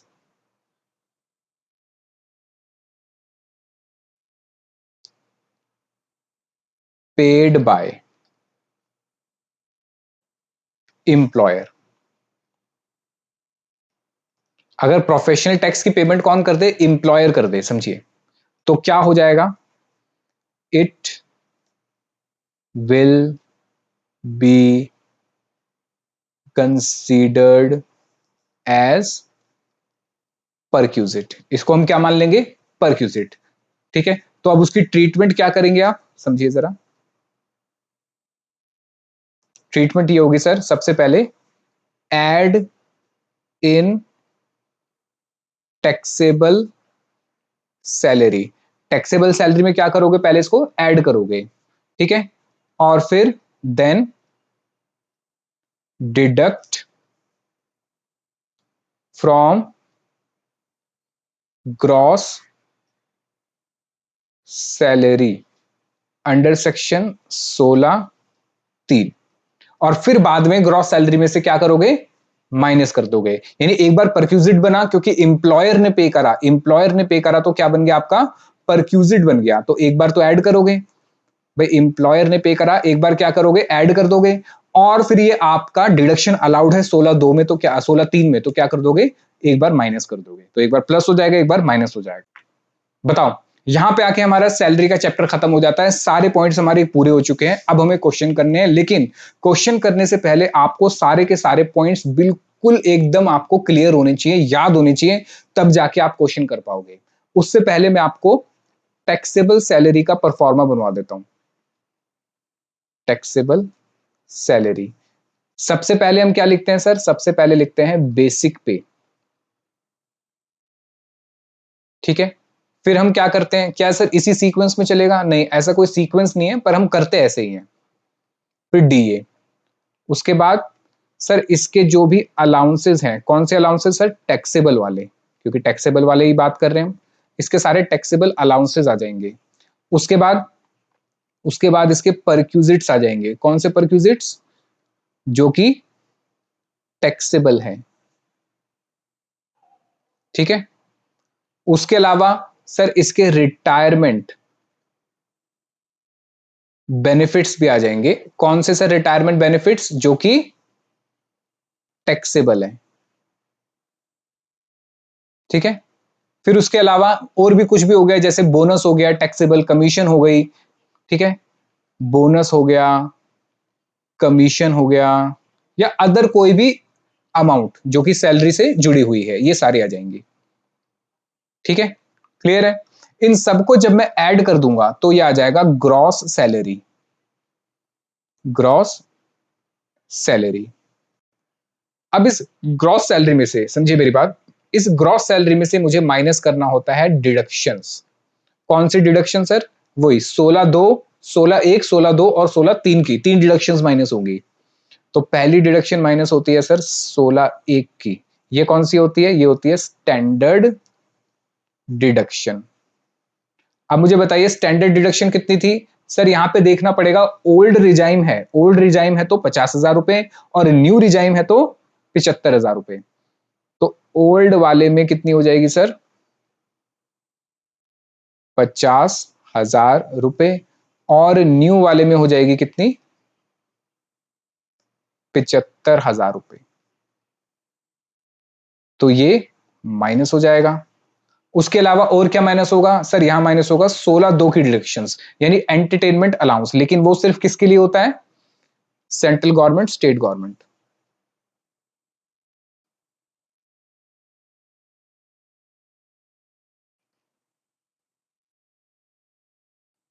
entertainment allowance, ये माइनस हो जाएगा। और लास्ट में क्या है सर, प्रोफेशनल टैक्स, 16(3) की डिडक्शन है मेरी, प्रोफेशनल टैक्स।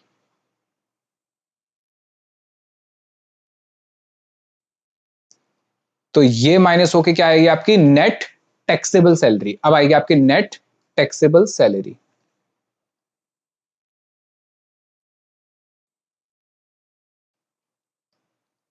ये क्लियर है।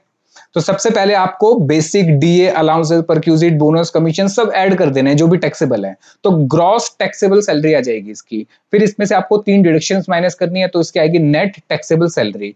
फिर उसके बाद इसकी बाकी इनकम अगर है तो, जैसे कि हाउस प्रॉपर्टी है, कैपिटल गेन, बिजनेस इनकम, वो सब ऐड करने के बाद इसकी आएगी net taxable income, net taxable income. फिर उस नेट टैक्सेबल इनकम पे आपको स्लैब रेट के अकॉर्डिंग क्या निकालना पड़ेगा, टैक्स निकालना पड़ेगा। क्लियर है। अब क्वेश्चन करने हैं हमें इसके, तो मेरे साथ साथ आ जाइए क्वेश्चन नंबर 19। अब इंपॉर्टेंट क्वेश्चन करेंगे, ये सारे के सारे इंपॉर्टेंट क्वेश्चन है आपके एग्जाम के लिए, ऐसा ही क्वेश्चन आपके एग्जाम में आएगा। क्लियर है, आइए मेरे साथ साथ क्वेश्चन नंबर 19 पढ़ना शुरू करेंगे। चलिए गाइज, मेरे साथ साथ आ जाएंगे क्वेश्चन नंबर 19 पे, इंपॉर्टेंट क्वेश्चन है एग्जाम के पॉइंट ऑफ व्यू से, और पढ़ना शुरू करिए। कह रहा मिस्टर एक्स रिटायर हो गया है। रिटायर हो गया है कब? 31/1/2026 को रिटायर हो गया है after completing service of 30 years. 30 साल काम करने के बाद ये रिटायर हो गया है एंड 1 मंथ, मतलब 30 साल और 1 महीना काम करा इसने। He had join the company on 1 जनवरी 1996, 1 जनवरी 1996 को ज्वाइन करा था जब ये 30 साल का था, and receive following for his retirement, और रिटायरमेंट पे इसको ये सब मिला। ग्रेचुटी मिली 6 लाख रुपए की, जो कि कवर्ड है अंडर द ग्रेचुटी एक्ट। तो मुझे ग्रेचुटी की एग्जेम्पशन निकालनी पड़ेगी, कौन सी के लिए? जो कि कवर्ड है अंडर ग्रेचुटी एक्ट के लिए। फिर लीव एनकैशमेंट मिला है इसको 3,30,000 रुपए का। ये लीव एनकैशमेंट कब मिला है? At the time of retirement, यानी ये सारी चीजें रिटायरमेंट में मिल रही हैं। अगर लीव एनकैशमेंट मिलता है ड्यूरिंग द सर्विस तो पूरा टैक्सेबल होता है, लेकिन अगर वो मिलता है at the time of retirement तो फिर क्या होता है? फिर हमें एग्जेम्पशन निकालनी पड़ती है। गवर्नमेंट एम्प्लॉय के लिए तो पूरा एग्जेम्प्ट होता है, और प्राइवेट एम्प्लॉय के लिए क्या करना पड़ता है सर? हमें इसकी उसकी एग्जेम्पशन निकालनी पड़ती है। कह रहे कितने दिन की लीव है? 330 दिन की लीव बैलेंस पड़ी है उसके अकाउंट में, बैलेंस पड़ी है अभी उसके अकाउंट में। He was credited 30 days leave for each completed year of service, यानी कि हर साल उसको कितनी छुट्टियां अलाउड होती थी? 30 छुट्टीज अलाउड होती थी। As per the scheme of the company ही वॉज ऑफर्ड अ कार, उसको एक कार भी दे दी गई, विच वॉज परचेज्ड ऑन 30/1/2023। समझिए, यह है ट्रांसफर ऑफ मूवेबल एसेट। कितने रुपए की? कह रहे कि कंपनी ने इसको खरीदा था कब? 30 जनवरी 2023 को 5 लाख रुपए की खरीदा था। कंपनी हैज रिकवर्ड, कंपनी ने वो कार इसको कितने की बेची? 2 लाख रुपए की बेच दी। कब? रिटायरमेंट पे। Company depreciate the vehicle eight 15% straight line method. हमें कंपनी के डेप्रिसिएशन मेथड से नहीं देखना, हमें तो इनकम टैक्स का डेप्रिसिएशन मेथड देखना है जब ट्रांसफर ऑफ मूवेबल एसेट होता था। फिर लिखा है कि 3 लाख रुपए जो है उसने क्या करा? कॉम्यूट कर लिया पेंशन का, जो कि 2/3 बनता है उसकी पेंशन का। ठीक है। Company presented him gift voucher 6,000 रुपए का, उसको एक गिफ्ट वाउचर मिला है। क्या कैश मिला है? नहीं सर, गिफ्ट वाउचर है, गिफ्ट वाउचर है। हिज कलीग, उसके जो कलीग हैं उन्होंने भी उसको गिफ्ट कर दिया, एक एलसीडी गिफ्ट कर दिया। क्या कर दिया? एक टीवी गिफ्ट कर दिया, जो की वैल्यू थी इसकी 50,000 रुपए। ठीक है जी। Following are the other particulars. कह रहा अभी उसकी बेसिक सैलरी कितनी है? 20,000 रुपए है महीने की। 50% जो है उसका डीए है पर मंथ, और इसमें बता नहीं रखा कि फॉर्मिंग पार्ट है या नहीं है। ठीक है। फॉर द पीरियड 1 अप्रैल 2000 से लेके और 31/1/26, यानी 31/1/26, 31 नहीं 30/1/26 तक, 31/1/26 सॉरी, 31 जनवरी 26 तक, क्योंकि उसके बाद क्या हो गया? वो रिटायर हो गया। उसको पेंशन भी मिल रही है कब? 5,000 रुपए पर मंथ की पेंशन मिल रही है 1 फरवरी से लेके 31 मार्च तक की, आफ्टर कम्यूटेशन ऑफ पेंशन, यानी कमिट कराने के बाद। कह रहा है हमसे पूछ रहा है कि उसकी ग्रॉस टोटल इनकम निकालो for the assessment year 26-27, assuming he exercises the option of shifting out of the default new regime। अब एग्जाम में आपको क्वेश्चन ऐसे ही आएगा जनरली, क्योंकि वो आपको ओल्ड रिजाइम के बारे में ही देगा। सर ऐसा क्यों? क्योंकि ओल्ड रिजाइम में ही क्वेश्चन बनता है, न्यू रिजाइम में ज्यादा क्वेश्चंस नहीं बन पाते हैं। ठीक है। तो वो कह रहा है कि भैया वो ओल्ड रिजाइम में है, मतलब शिफ्ट आउट हो गया है डिफॉल्ट रिजाइम में, और डिफॉल्ट रिजाइम होता है हमारा न्यू रिजाइम, जो कि सेक्शन 115 BAC में आता है। ठीक है। चलिए, तो मुझे क्या निकालनी है? इसकी टैक्सेबल सैलरी निकालनी है। आइए जरा टैक्सेबल सैलरी की बात करते हैं। क्वेश्चन नंबर है सर 19। चलिए जी, तो सबसे पहले लिखेंगे computation of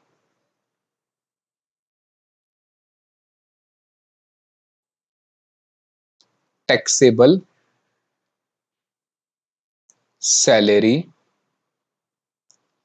for the assessment year 26 and 27। Clear है? चलिए, तो मेरे साथ साथ बनाना शुरू करेंगे।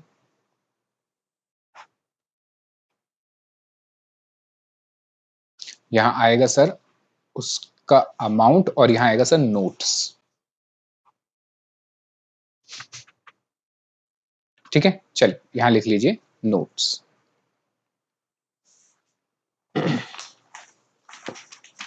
चलिए गाइस, चलिए सबसे पहले एक बार क्वेश्चन पे आ जाइए जरा, और क्वेश्चन पे देखिए कि वो रिटायर कब हुआ है। तो मैं जरा यहाँ पे बनाता हूं कि भाई एक छोटा सा वर्किंग नोट। आइए जरा देखते हैं कि कितने टाइम पीरियड का क्या क्या दिया हुआ है। देखिए जरा, हमारा जो प्रीवियस ईयर है, क्वेश्चन में कितना दे रखा है सर, प्रीवियस ईयर क्वेश्चन में दे रखा है ये रहा, रिटायर हुआ है वो 31 जनवरी को। हमारा जो ईयर है, असेसमेंट ईयर है 26-27, तो प्रीवियस ईयर कौन सा हो गया सर, मेरा प्रीवियस ईयर हो गया 25-26 को। अब मुझे बताओ जरा, वो रिटायर कौन सी डेट पे हो रहा है सर, उसने रिटायरमेंट की डेट बता रखी थी, कौन सी डेट बता रखी थी रिटायरमेंट की, यहाँ पे शुरू में लिखा हुआ था, देखिए 31 जनवरी को वो रिटायर हो गया, यहाँ पे इस डेट पे 31 जनवरी को वो रिटायर हो गया। तो जनवरी खत्म, उसके बाद बचा फरवरी और मार्च, ठीक है। तो यानी कि यहां से लेके यहां तक, यहां से लेके यहां तक कितने महीने बचे सर, 2 महीने, ठीक है। तो इसका मतलब इससे पहले का जो टाइम था 10 महीने, उसको क्या मिला होगा सर, उसने तो काम करा, उसको सैलरी भी मिली होगी और उसको डीए भी मिला होगा, और अगर अलाउंसेस अलाउंसेस तो नहीं थे क्वेश्चन में, ये सब मिला होगा। तो मेरी बात समझिए जरा, क्या हुआ, इसने कब रिटायर हुआ, 31 जनवरी को ये रिटायर हुआ, और रिटायरमेंट पे इसको क्या मिला, पेंशन मिला, इसको ग्रेचुटी मिली, इसको लीव एनकैशमेंट मिली, ये सब चीजें मिली इसको, देखिए जरा, ग्रेचुटी कवर्ड है। और उसने सबसे आखिरी में क्या लिखा हुआ था, देखिए कि यहां ये देखिए, उसको बेसिक सैलरी मिलती है 20,000 रुपए की, 50% डियरनेस अलाउंस, फिर बता भी रहा है देखो 1/4/25 से लेके 31/1/26 तक, क्योंकि इसी दिन वो रिटायर हुआ। भाई इस दिन वो रिटायर हुआ तो 10 महीने जो हुए, 10 महीने जो हुए, 10 महीने की क्या मिली उसको, सैलरी मिली। तो आइए लिखें यहाँ पे बेसिक, सबसे पहले लिखेंगे पॉइंट नंबर 1, बेसिक पे। कितनी है बेसिक पे सर, इसकी 20,000 रुपए बेसिक पे थी, और 10 महीने के लिए मिलेगी इसको, नोट की जरूरत नहीं है यहाँ पे, ये हो गया सर 2 लाख रुपए। क्लियर है। फिर उसके बाद क्या मिलेगा सर, इसको डीए भी मिलेगा। अब डीए कितना मिलेगा सर, डीए 50% था, तो यही 2 लाख रुपए का 50% इसका डीए हो गया साल भर का, यानी कि 1 लाख रुपए हो गए। यहां तक तो बात सिंपल थी, कोई दिक्कत वाली बात नहीं है। अब जरा क्वेश्चन में शुरू से आ जाइए, सबसे पहले क्या मिला उसको, ग्रेचुटी। तो आइए यहां लिखिए पॉइंट नंबर 3, ग्रेचुटी। और इसके लिए हम बात करेंगे वर्किंग नोट नंबर 1 में। फिर पॉइंट नंबर 4 की बात करते हैं। पॉइंट नंबर 4 में क्या है सर, लीव एनकैशमेंट। तो यहां लिख दो लीव एनकैशमेंट।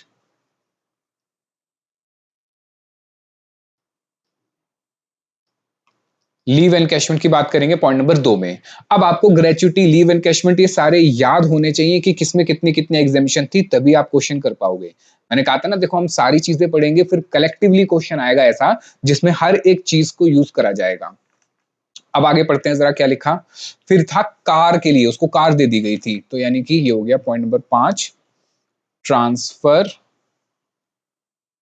ऑफ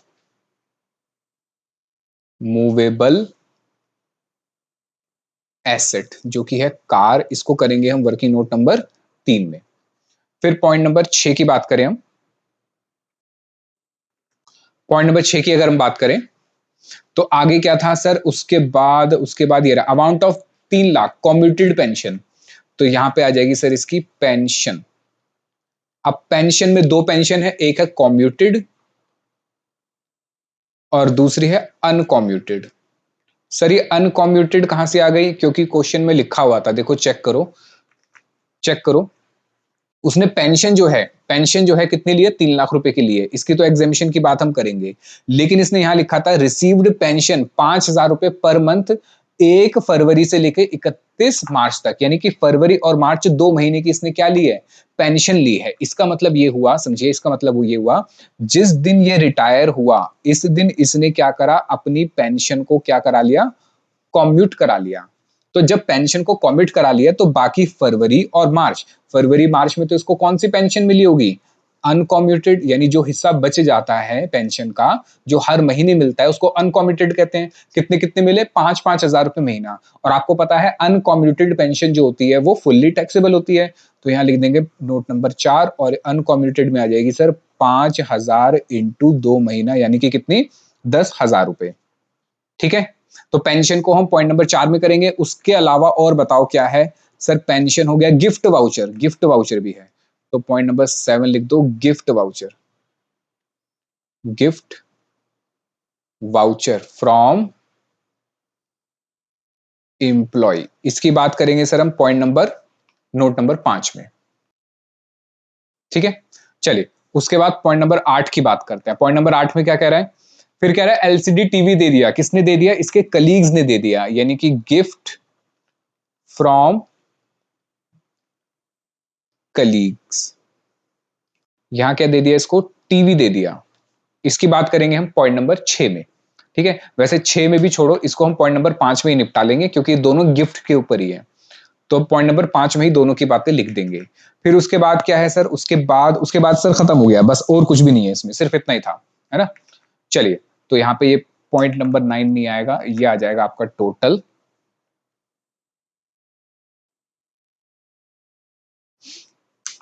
ये आ जाएगी आपकी gross salary, gross taxable salary.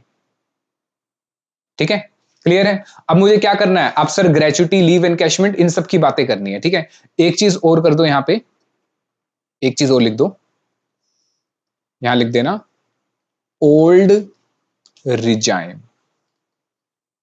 ठीक है, ये किस में है सर, ओल्ड रिजाइम के अंदर। चलिए, तो अब सबसे पहले मेरे साथ साथ आ जाएंगे और बनाएंगे सर वर्किंग नोट, या वर्किंग नोट भी नहीं, इसको कहोगे आप नोट्स।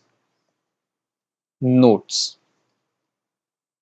अब नोट्स में आएगा सर सबसे पहले नोट नंबर 1। नोट नंबर 1 क्या है सर, ग्रेचुटी। नोट नंबर 1 है सर ग्रेचुटी। चलिए, अब इसमें लिखना शुरू करेंगे, क्या लिखेंगे sir, exemption will be given from least of the following। जो भी इनमें से कम होगा उसकी क्या मिल जाएगी सर, एग्जेम्पशन मिल जाती है।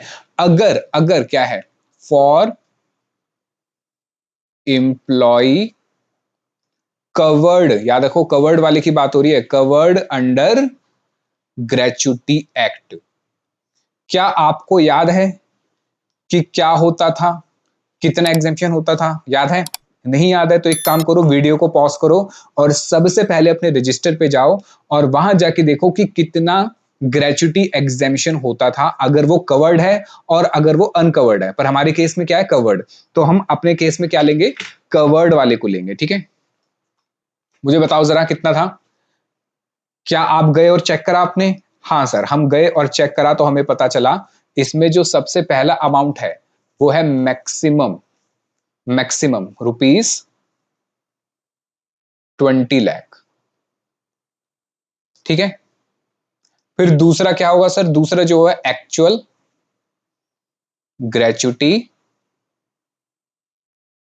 रिसीव्ड, जितनी हमें एक्चुअल ग्रेचुटी मिली है। अच्छा मुझे बताओ जरा कितने की ग्रेचुटी मिली थी इसको, 6 लाख रुपए की मिली थी। और तीसरा सर सबसे ज्यादा इंपॉर्टेंट है, यहां पे आएगा सर 15 दिन की सैलरी, लेकिन यहां 15/30 करना है या 15/26 करना है सर, कवर्ड वाले के अंदर 15/26 करना होता है। मल्टीप्लाई किससे करते हैं सर, यहाँ पे मल्टीप्लाई करते हैं, मल्टीप्लाई करते हैं, यहाँ पे मल्टीप्लाई करते हैं एआरबी सैलरी से नहीं, यहाँ पे मल्टीप्लाई करते हैं सैलरी से। यहाँ की सैलरी अलग होती है, यहाँ पे मल्टीप्लाई करूंगा मैं सैलरी पर मंथ, और उसको मल्टीप्लाई करूंगा किससे, number of completed, number of completed years of service. और इस केस में हम इग्नोर नहीं करते थे, यानी 6 महीने से ज्यादा होता था तो हम उसको 1 साल में कन्वर्ट कर देते थे। अब मुझे बताओ यहाँ पे सैलरी कौन सी होती थी, आइए जरा, तो अगर मैं यहाँ पे लिखना चाहूं तो मैं लिखूंगा सर यहाँ पे देखिए 15/26 मल्टीप्लाई। अब मुझे सैलरी निकालनी है, मुझे बताओ सैलरी कैसे निकालेंगे, मैं यहां लिख देता हूं सैलरी फॉर ग्रेचुटी। लेकिन याद रखना ये किसके केस में है, ये कवर्ड वाले के केस में है, अनकवर्ड वाले के केस में ग्रेचुटी अलग होती है, वो सैलरी अलग होती है। तो यहां पे सबसे पहले आता था बेसिक पे, बेसिक पे, ठीक है, और यहां पे लिख देता हूं रुपीस, और ये है मंथली। क्या आप मुझे बता सकते हो बेसिक पे कितनी थी इसकी, 20,000 रुपए। ठीक है, उसके अलावा क्या आता था सर, यहाँ पे डीए आता था, लेकिन सर डीए का फॉर्मिंग पार्ट नहीं, यहाँ पे डीए आता था पूरा का पूरा, जो कि होगा 50% यानी कि 10,000 रुपए, तो ये हो जाएगा आपका 30,000। कितना हो गया? 30,000 टोटल। नीचे लिखिए note.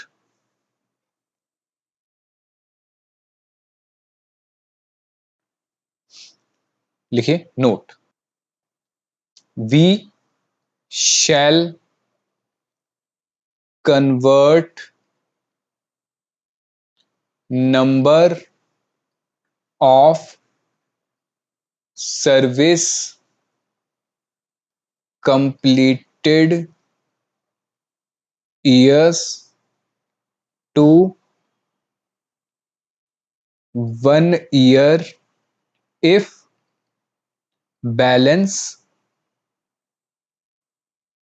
months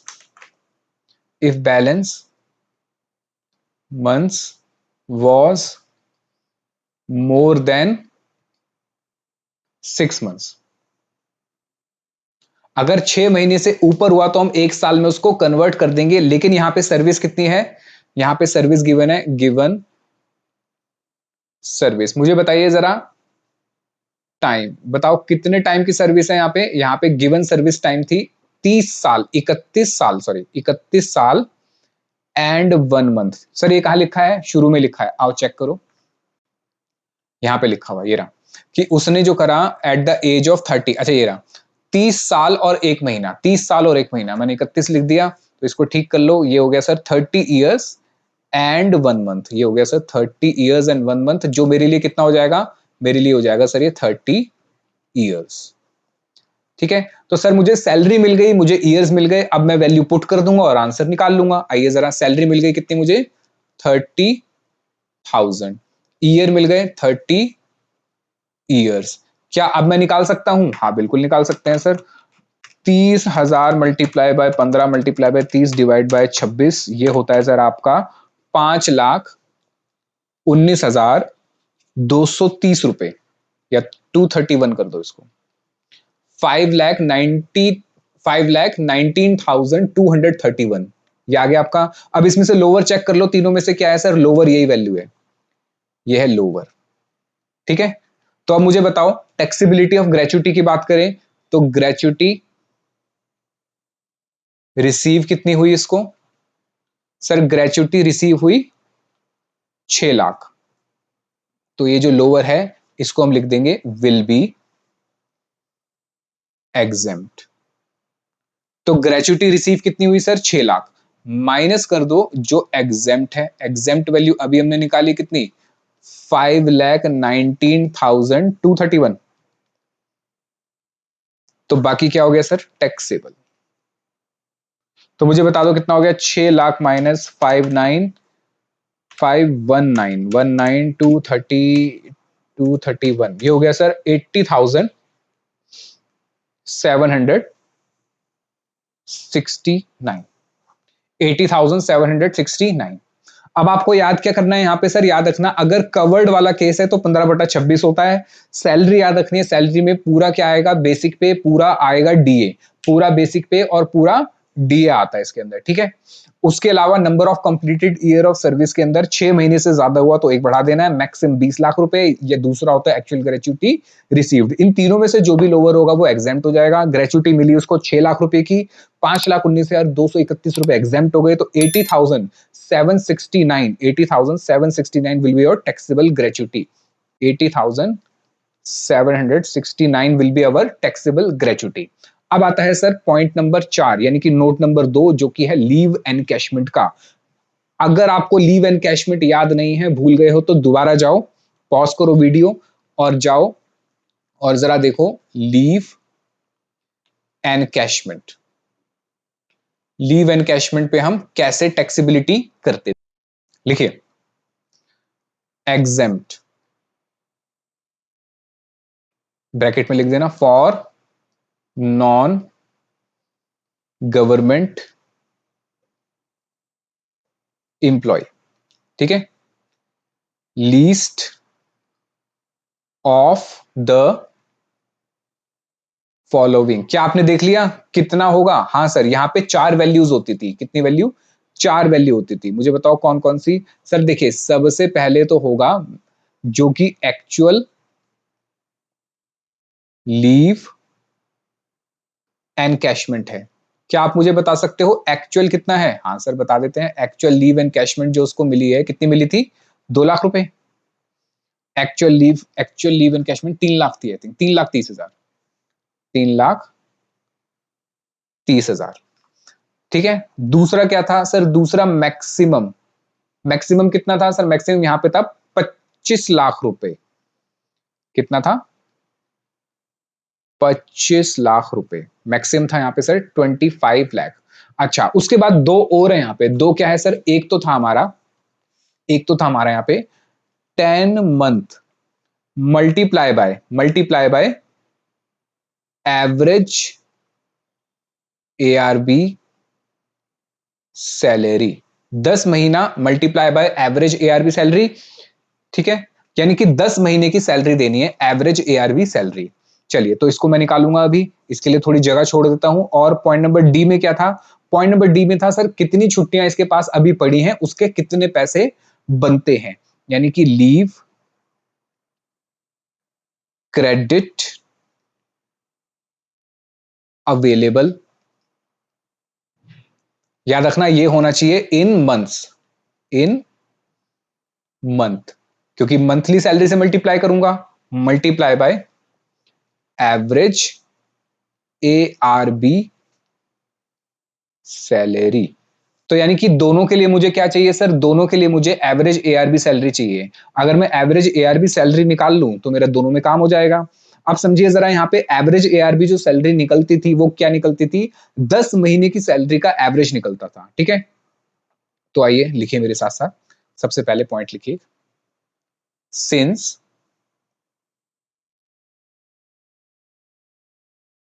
comma it is not given, क्या? Whether, since it is not given whether dearness allowance is forming part for retirement benefits, since it is not given whether DA is forming part for retirement benefits or not, यानी उसने DA दे दिया लेकिन ये नहीं बताया forming part होगा या नहीं होगा। तो हमारी अजम्पशन क्या होगी? लिखिए आगे, comma we shall assume that DA is not, क्योंकि उसने दे नहीं रखा तो हम मानेंगे कोई भी डीए का पार्ट फॉर्मिंग पार्ट नहीं है। क्योंकि मैं मानूंगा तो कितना मानूंगा? 10%, 20%, 100, पता ही नहीं है, तो हम मान के ये चलेंगे कि कोई भी डीए का पार्ट फॉर्मिंग पार्ट नहीं है, that DA is not forming part.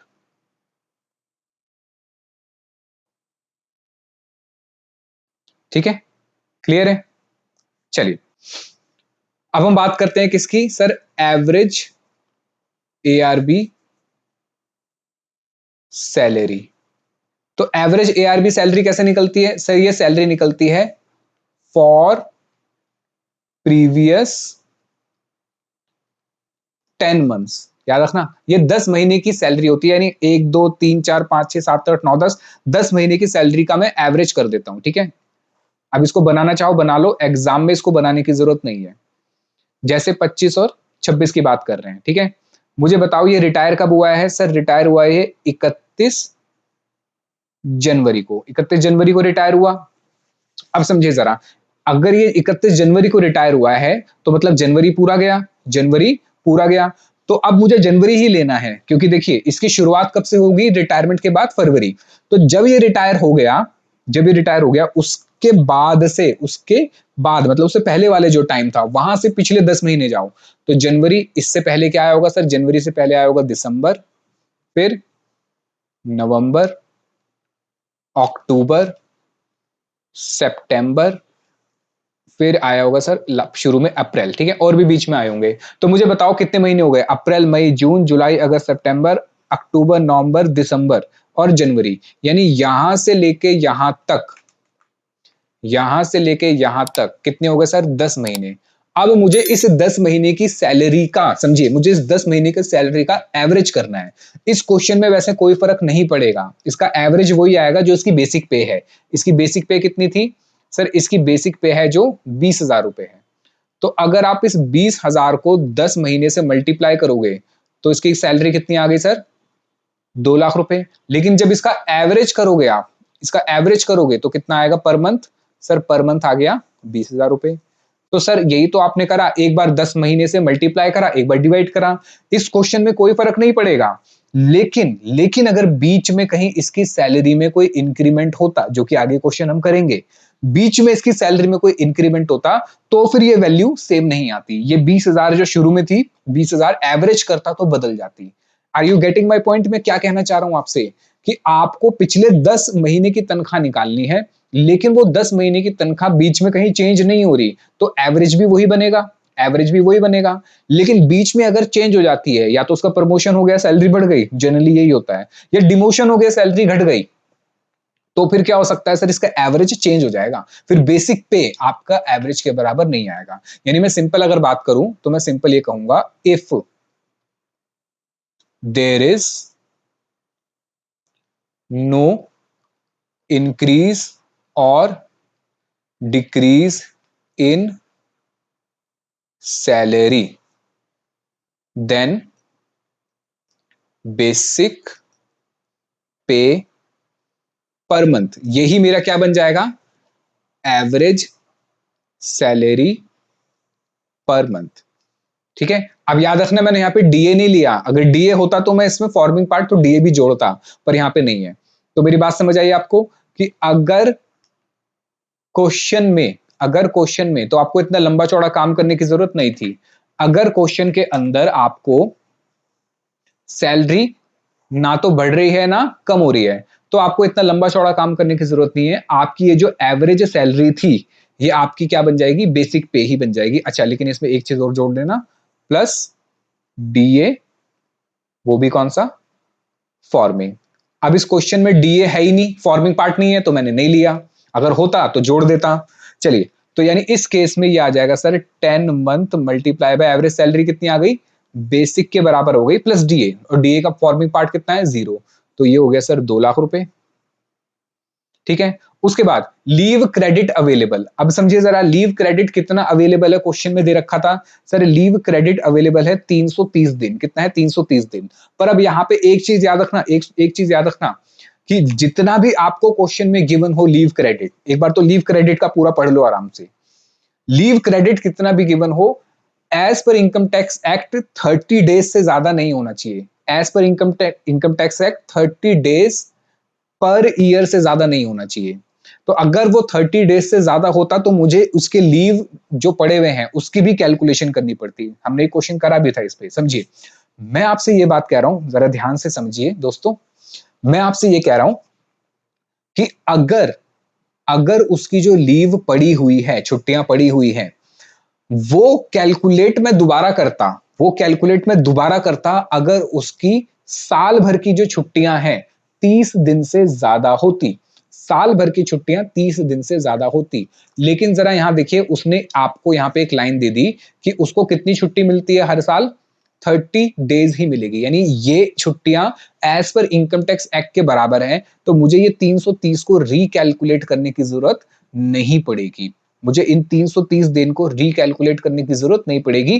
फिर भी अगर आपको दिक्कत हो रही है तो क्वेश्चन जाके देखो जो हमने करा था लीव एनकैशमेंट का, वहां इस बात को मैंने आपको समझाया है, लिखवाया भी है। ठीक है, चलिए, तो अब मुझे बताइए जरा, ठीक है, एक काम करो, इसको लिख लो यहां पे भी, leave encashment for balance leave in account, कि उसके खाते में कितनी छुट्टियां पड़ी हैं, should be calculated taking 30 days leaves per annum, यानी अगर इससे ज्यादा हुआ तो रिकैलकुलेट करना पड़ेगा 30 डेज के हिसाब से, पर इसने 30 डेज के हिसाब से ही कर रखा है तो मुझे कैलकुलेशन करने की जरूरत नहीं है। अब मुझे बताओ कितनी छुट्टी अवेलेबल है। सर छुट्टी अवेलेबल है 330 छुट्टियां अवेलेबल है। मल्टीप्लाई कर दूंगा, एआरबी सैलरी कितनी आई थी मेरी एवरेज की 20,000 रुपए। क्या ये सही है, ये गलत है? सर ये गलत है। क्यों? क्योंकि सर ये आपको दे रखा है डेज में और ये है सर मंथ में, तो डेज और मंथ को मल्टीप्लाई नहीं कर सकते। यानी इसलिए मैंने आपको यहाँ पे क्या लिखवाया, मैंने आपको लिखवाया कि आपकी छुट्टियां कैसे होनी चाहिए, मंथ में होनी चाहिए। तो डेज को 330 डेज को अगर मंथ में कन्वर्ट करोगे तो क्या करोगे? सर बड़ा सिंपल है, मैं यहाँ पे 12 मंथ से डिवाइड कर दूंगा तो ये किस में कन्वर्ट हो जाएगा? मंथ में।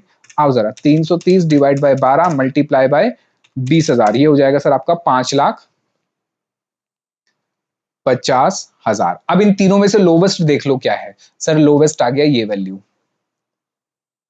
ये आ गई मेरी लोअर एग्जेम्पशन या एग्जेम्प्ट। ठीक है, तो सर जी ये वैल्यू आ गई हमारी लोअर, तो ये एग्जेम्प्ट हो जाएगा। आइए जरा, तो यहां पे ही लिख देते हैं हम साथ साथ ही, अब अलग लिखने की जरूरत नहीं है। लीव या लिख दो, जगह नहीं है वहां पे, तो यहीं लिख देते हैं। आओ, लीव एनकैशमेंट रिसीव्ड।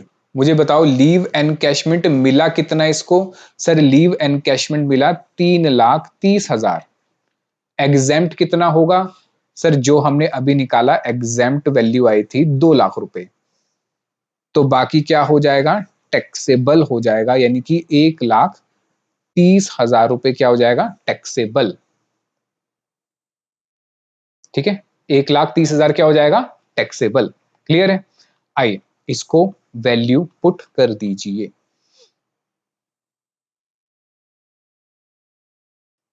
मुझे बताओ यहां तक कोई डाउट किसी को, कोई दिक्कत?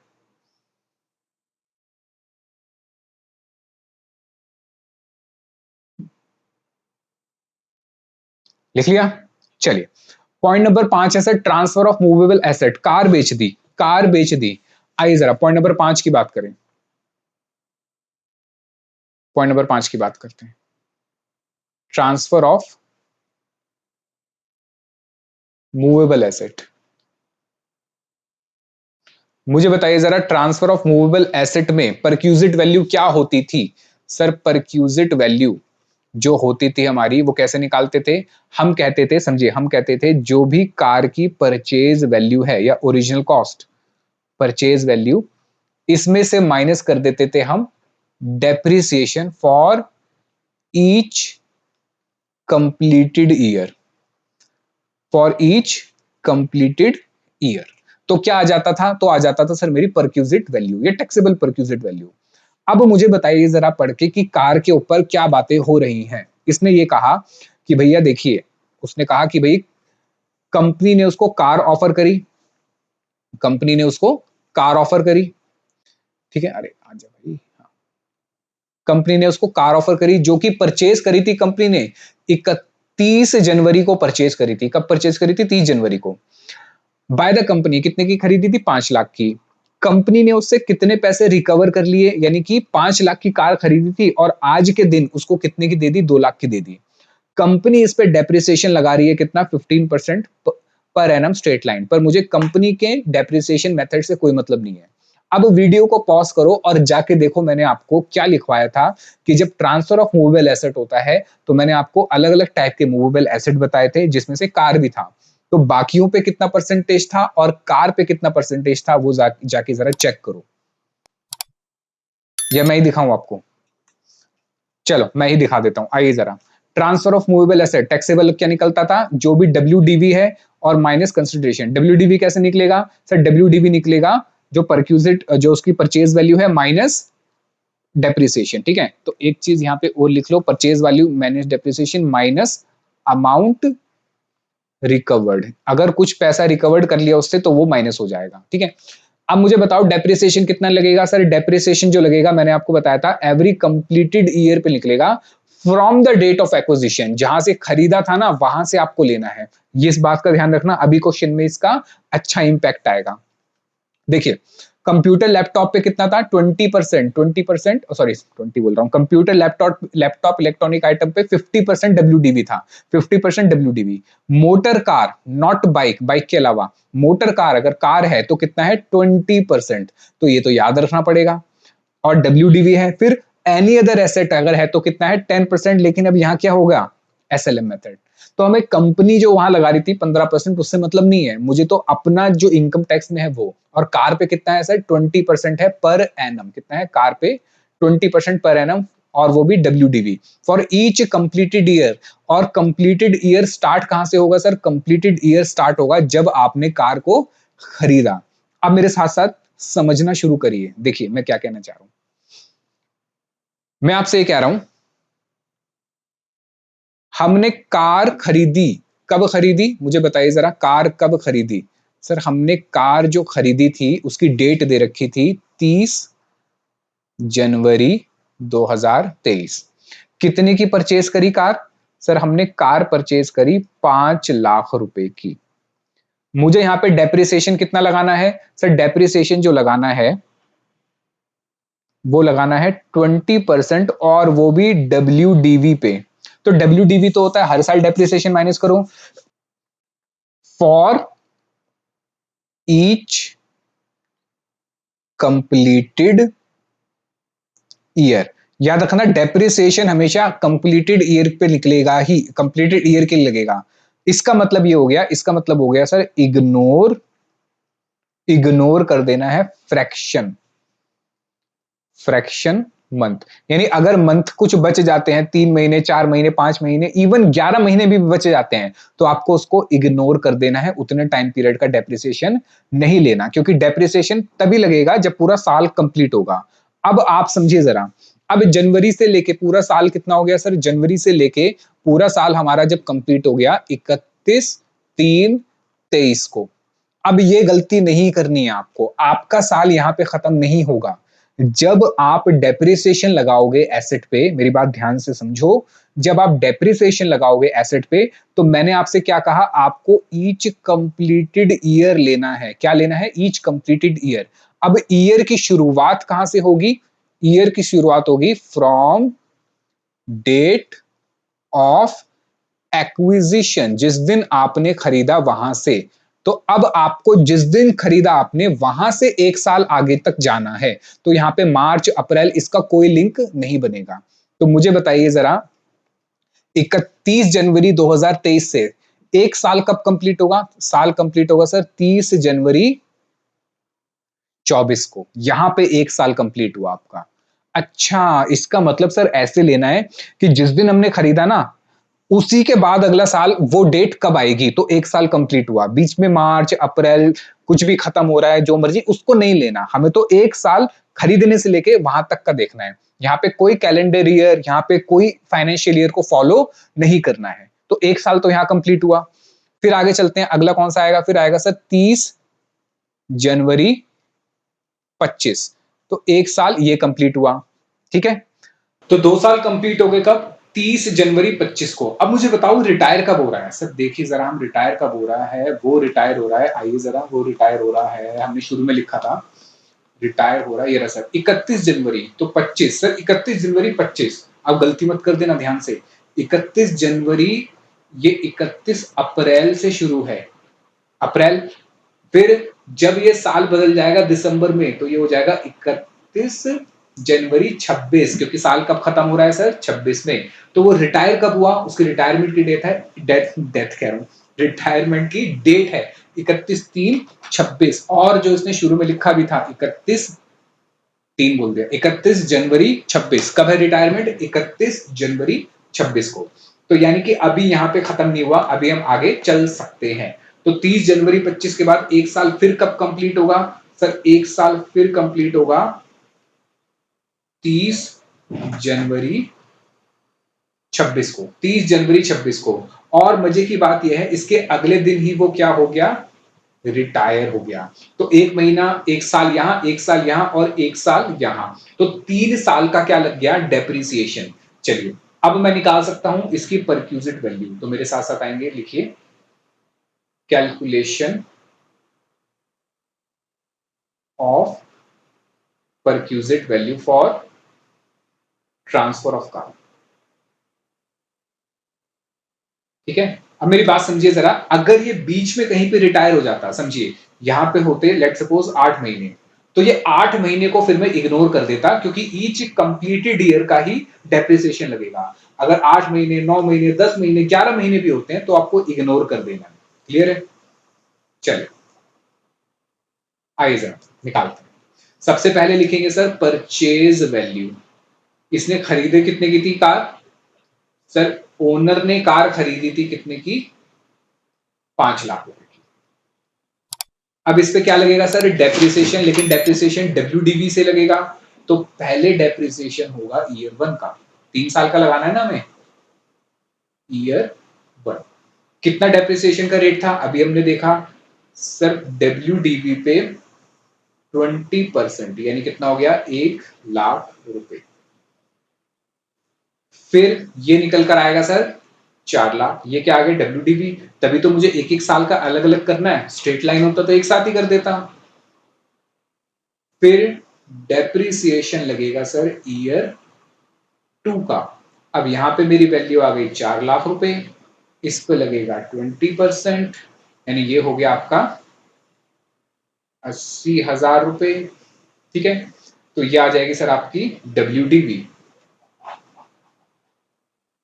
कितनी आ गई डब्ल्यूडीवी सर हमारी? 1,20,000 रुपए। फिर एक और डेप्रिसिएशन माइनस होगा सर मेरा ईयर 3 का। अब मेरी डब्ल्यूडीवी कितनी हो गई? 5 लाख, गलत हो गए, 4 लाख में से 80,000 गए, कितने बचे? 3,20,000। तो इस 3,20,000 में से अब आप डेप्रिसिएशन लगाओगे 20%, तो 32 दूनी 64, 64,000। ठीक है, यह आ जाएगा आपका डब्ल्यूडीवी फाइनल। कितना हो गया बताओ? 320 माइनस 64, ये हो गया सर आपका 256। अब इसमें से क्या माइनस करना है? फिर इसमें से माइनस करना है अमाउंट जो आपने रिकवर करी है। कितनी अमाउंट रिकवर करी सर? हमने इससे रिकवर करी थी 2 लाख रुपए। तो बेनिफिट कितने का हुआ इसको? टैक्सेबल परक्यूजिट वैल्यू आ गई सर 56,000 रुपए की। ठीक है, अभी आपको हो सकता है क्वेश्चन बहुत बड़ा लग रहा हो कि यार इतना बड़ा क्वेश्चन है। एक्चुअली में क्वेश्चन बड़ा नहीं है, क्वेश्चन बहुत इजी है। बस आपको क्या ध्यान रखना है? आपको ध्यान रखना है सारे के सारे हमारे पॉइंट्स जो थे, आपको सारे के सारे प्रोविजंस याद रखने हैं, और तो ये क्वेश्चन जल्दी जल्दी हो जाएगा। ठीक है, इतना मुश्किल नहीं है, और मैं समझा रहा हूं आपको, इसलिए साथ साथ ही आपको बड़ा लग रहा होगा, जबकि है नहीं बड़ा। आइए इसको लिख देते हैं सर 56,000, और अगर बड़ा आएगा भी तो ज्यादा नंबर का होगा। तो ये हो गया 56,000। अब बात करते हैं सर पेंशन की। किसकी बात करते हैं? पेंशन की। चलिए मेरे साथ साथ पॉइंट नंबर 4 में pension. Point number 4 pension, commuted pension, exemption. ठीक है, हमें क्या देखना होता है सर इसमें? हमें देखना होता है इफ ग्रेचुटी इज रिसीव्ड।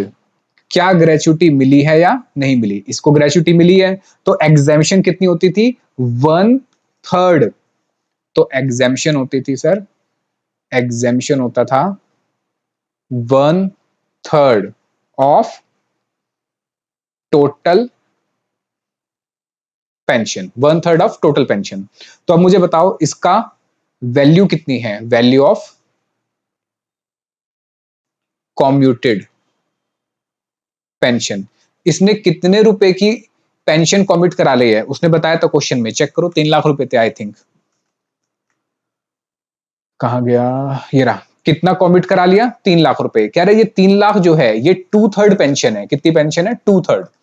तो 3 लाख रुपए हमारी कितनी है? 2/3 पेंशन। तो वैल्यू ऑफ पेंशन हो गई सर कॉम्यूटेड पेंशन 3 लाख। अब इसमें से एग्जेम्पशन कितना होगा? एग्जेम्पशन होगा टोटल पेंशन का, टोटल पेंशन का 1/3। सर टोटल कैसे निकालें? टोटल बहुत सिंपल है, अगर ये वैल्यू 2/3 है, उसने कहा 3 लाख कितनी है? 2/3, तो 100% कितनी होगी? सर टोटल पेंशन होगी 3 lakh multiply by 3/2, 3 lakh multiply by 3/2, ये उसकी टोटल पेंशन आ गई। एग्जेम्पशन हो गया 1/3, यानी एग्जेम्पशन हो गई 1.5 लाख रुपए। देखिए कितना हो गए? 1.5 लाख। तो ये आ जाएगा 1.5 लाख टैक्सेबल कॉम्यूटेड पेंशन। ठीक है, तो लिख दो यहां पे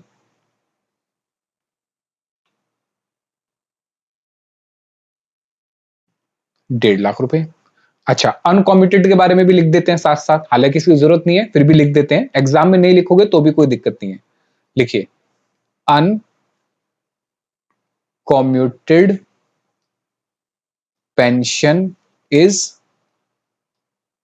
taxable to all employees. Uncommuted pension तो सबको टैक्सेबल होती है, ठीक है। तो जो कि कितनी थी आपकी? 5,000 रुपए, 2 महीने की 10,000 रुपए हो गई। और बताओ और क्या रह गया हमारा?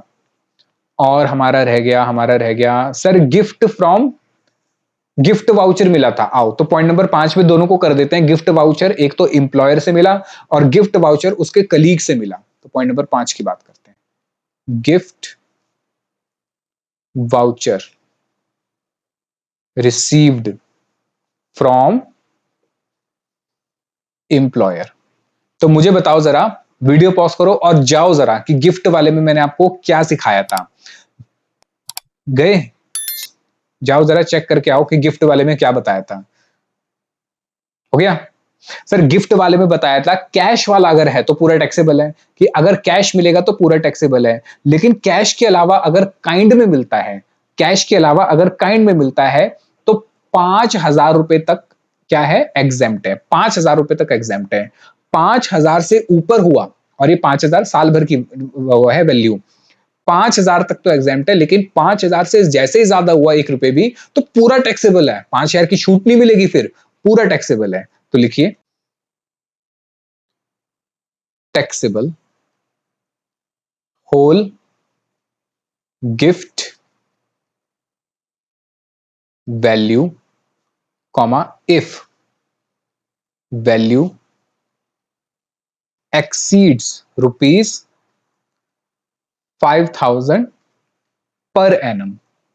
पर एनम है ये, ठीक है। जैसे पहले 1,000 रुपए का गिफ्ट दिया, फिर 2,000 का, फिर 3,000 का, ऐसे करते करते अगर 5,000 से ऊपर हो गया तो जितना पहला मिला था ना 5,000 से ऊपर, सारे के सारे एक साथ टैक्स हो जाएंगे, ठीक है। तो taxable value, taxable whole gift value if value exceed 5,000 per annum. तो यहाँ पे वैल्यू कितनी है? 6,000, तो पूरा 6,000 क्या हो जाएगा? टैक्सेबल हो जाएगा। पूरा 6,000 क्या हो जाएगा? टैक्सेबल हो जाएगा। अच्छा, उसके बाद 50,000 रुपए का टीवी दे दिया, लेकिन वो टीवी किसने दिया? वो टीवी दिया उसके कलीग ने, तो वो पॉइंट भी लिखो। लिखिए gift received from colleagues is not to B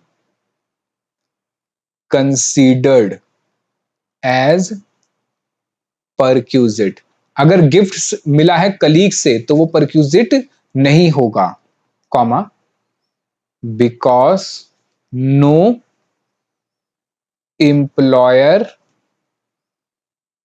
and employee relationship exist. कोई एम्प्लॉयर और एम्प्लॉय का रिलेशनशिप यहां पे नहीं होता। तो सर क्या हुआ ये? तो हम लिखेंगे this gift of value ₹50,000 is not taxable as salary. Sir ये तो सही है, ये तो टैक्स से बच गया, ठीक है, लेकिन ये सैलरी में टैक्स नहीं होगा, लेकिन किसी और जगह पे टैक्स होगा। हमने छोड़ा नहीं है, गवर्नमेंट इतनी पागल नहीं है, समझो। गवर्नमेंट ने कहा सैलरी में टैक्स नहीं होगा, क्यों? क्योंकि एम्प्लॉयर एम्प्लॉय का रिलेशन नहीं है। तो कहां पे टैक्स होगा? लिखिए हाउएवर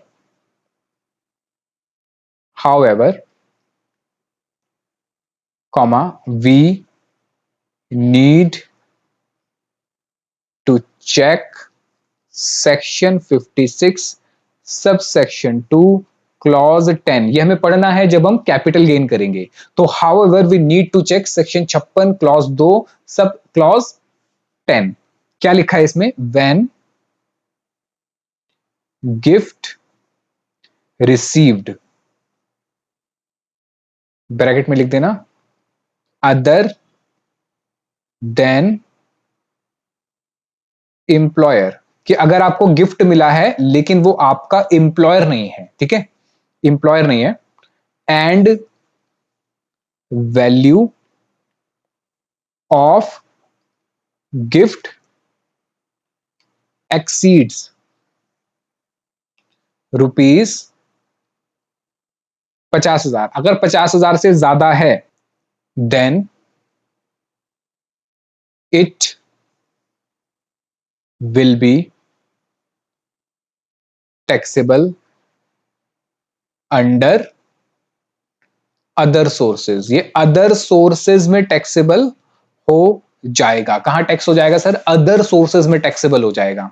क्लियर है? ठीक है, लेकिन यहां पे टीवी की वैल्यू कितनी थी, जरा चेक करके बताइए, टीवी की वैल्यू कितनी थी? सर टीवी की वैल्यू थी ये रही, कहां गई टीवी की वैल्यू? 50,000 थी। तो ये अदर सोर्सेज में भी टैक्स नहीं होगा। ठीक है, चलिए, तो सैलरी में तो टैक्स होगा ही नहीं और अदर सोर्सेज में भी नहीं होगा, क्योंकि अदर सोर्सेज में लिमिट है 50,000 रुपए की। तो ये यहाँ पे टैक्स नहीं होगा। इन सबको ऐड करके मैंने क्या निकाल लूंगा? Gross salary. ऐड करो, 3 लाख हो गए शुरू के, plus 80,769 plus 1,30,000 plus 56,000 plus 1.5 lakh plus 16,000, ये हो गए सर आपके 7 लाख। ये हो गया सर आपका 7,32,769, 7,32,769। ठीक है, अब इसमें से माइनस होगा क्या सर? इसमें से माइनस होगा आपकी डिडक्शंस। याद भी कराया था 16/1, 16/2 और 16/3 की। ठीक है, तो मैं इसको मिटा देता हूं, 16/1, 16/2 और 16/3 की डिडक्शंस माइनस कर दो। आइए, लेस डिडक्शंस। सबसे पहले 16/1 की, मुझे बताओ 16/1 की डिडक्शन कौन सी थी सर? 16/1 की डिडक्शन थी मेरी स्टैंडर्ड डिडक्शन। तो स्टैंडर्ड डिडक्शन ये तो सबको मिलेगी, लेकिन मुझे बताओ स्टैंडर्ड डिडक्शन कितनी थी सर? ओल्ड रिजाइम में, ओल्ड रिजाइम में थी ये 50,000 रुपए। ओल्ड रिजाइम में थी 50,000 रुपए। न्यू रिजाइम में कितनी है? 75,000। ध्यान रखना इसका। तो 50,000 रुपए यहां से माइनस हो जाएंगे। फिर 16/2 की डिडक्शन थी सर मेरी एंटरटेनमेंट टैक्स, एंटरटेनमेंट अलाउंस की, जो कि गवर्नमेंट एम्प्लॉय को मिलती थी, ये गवर्नमेंट का नहीं है। 16/3 की थी प्रोफेशनल टैक्स, वो क्वेश्चन में गिवन नहीं है। तो ये आ जाएगी मेरी net taxable salary. Net taxable salary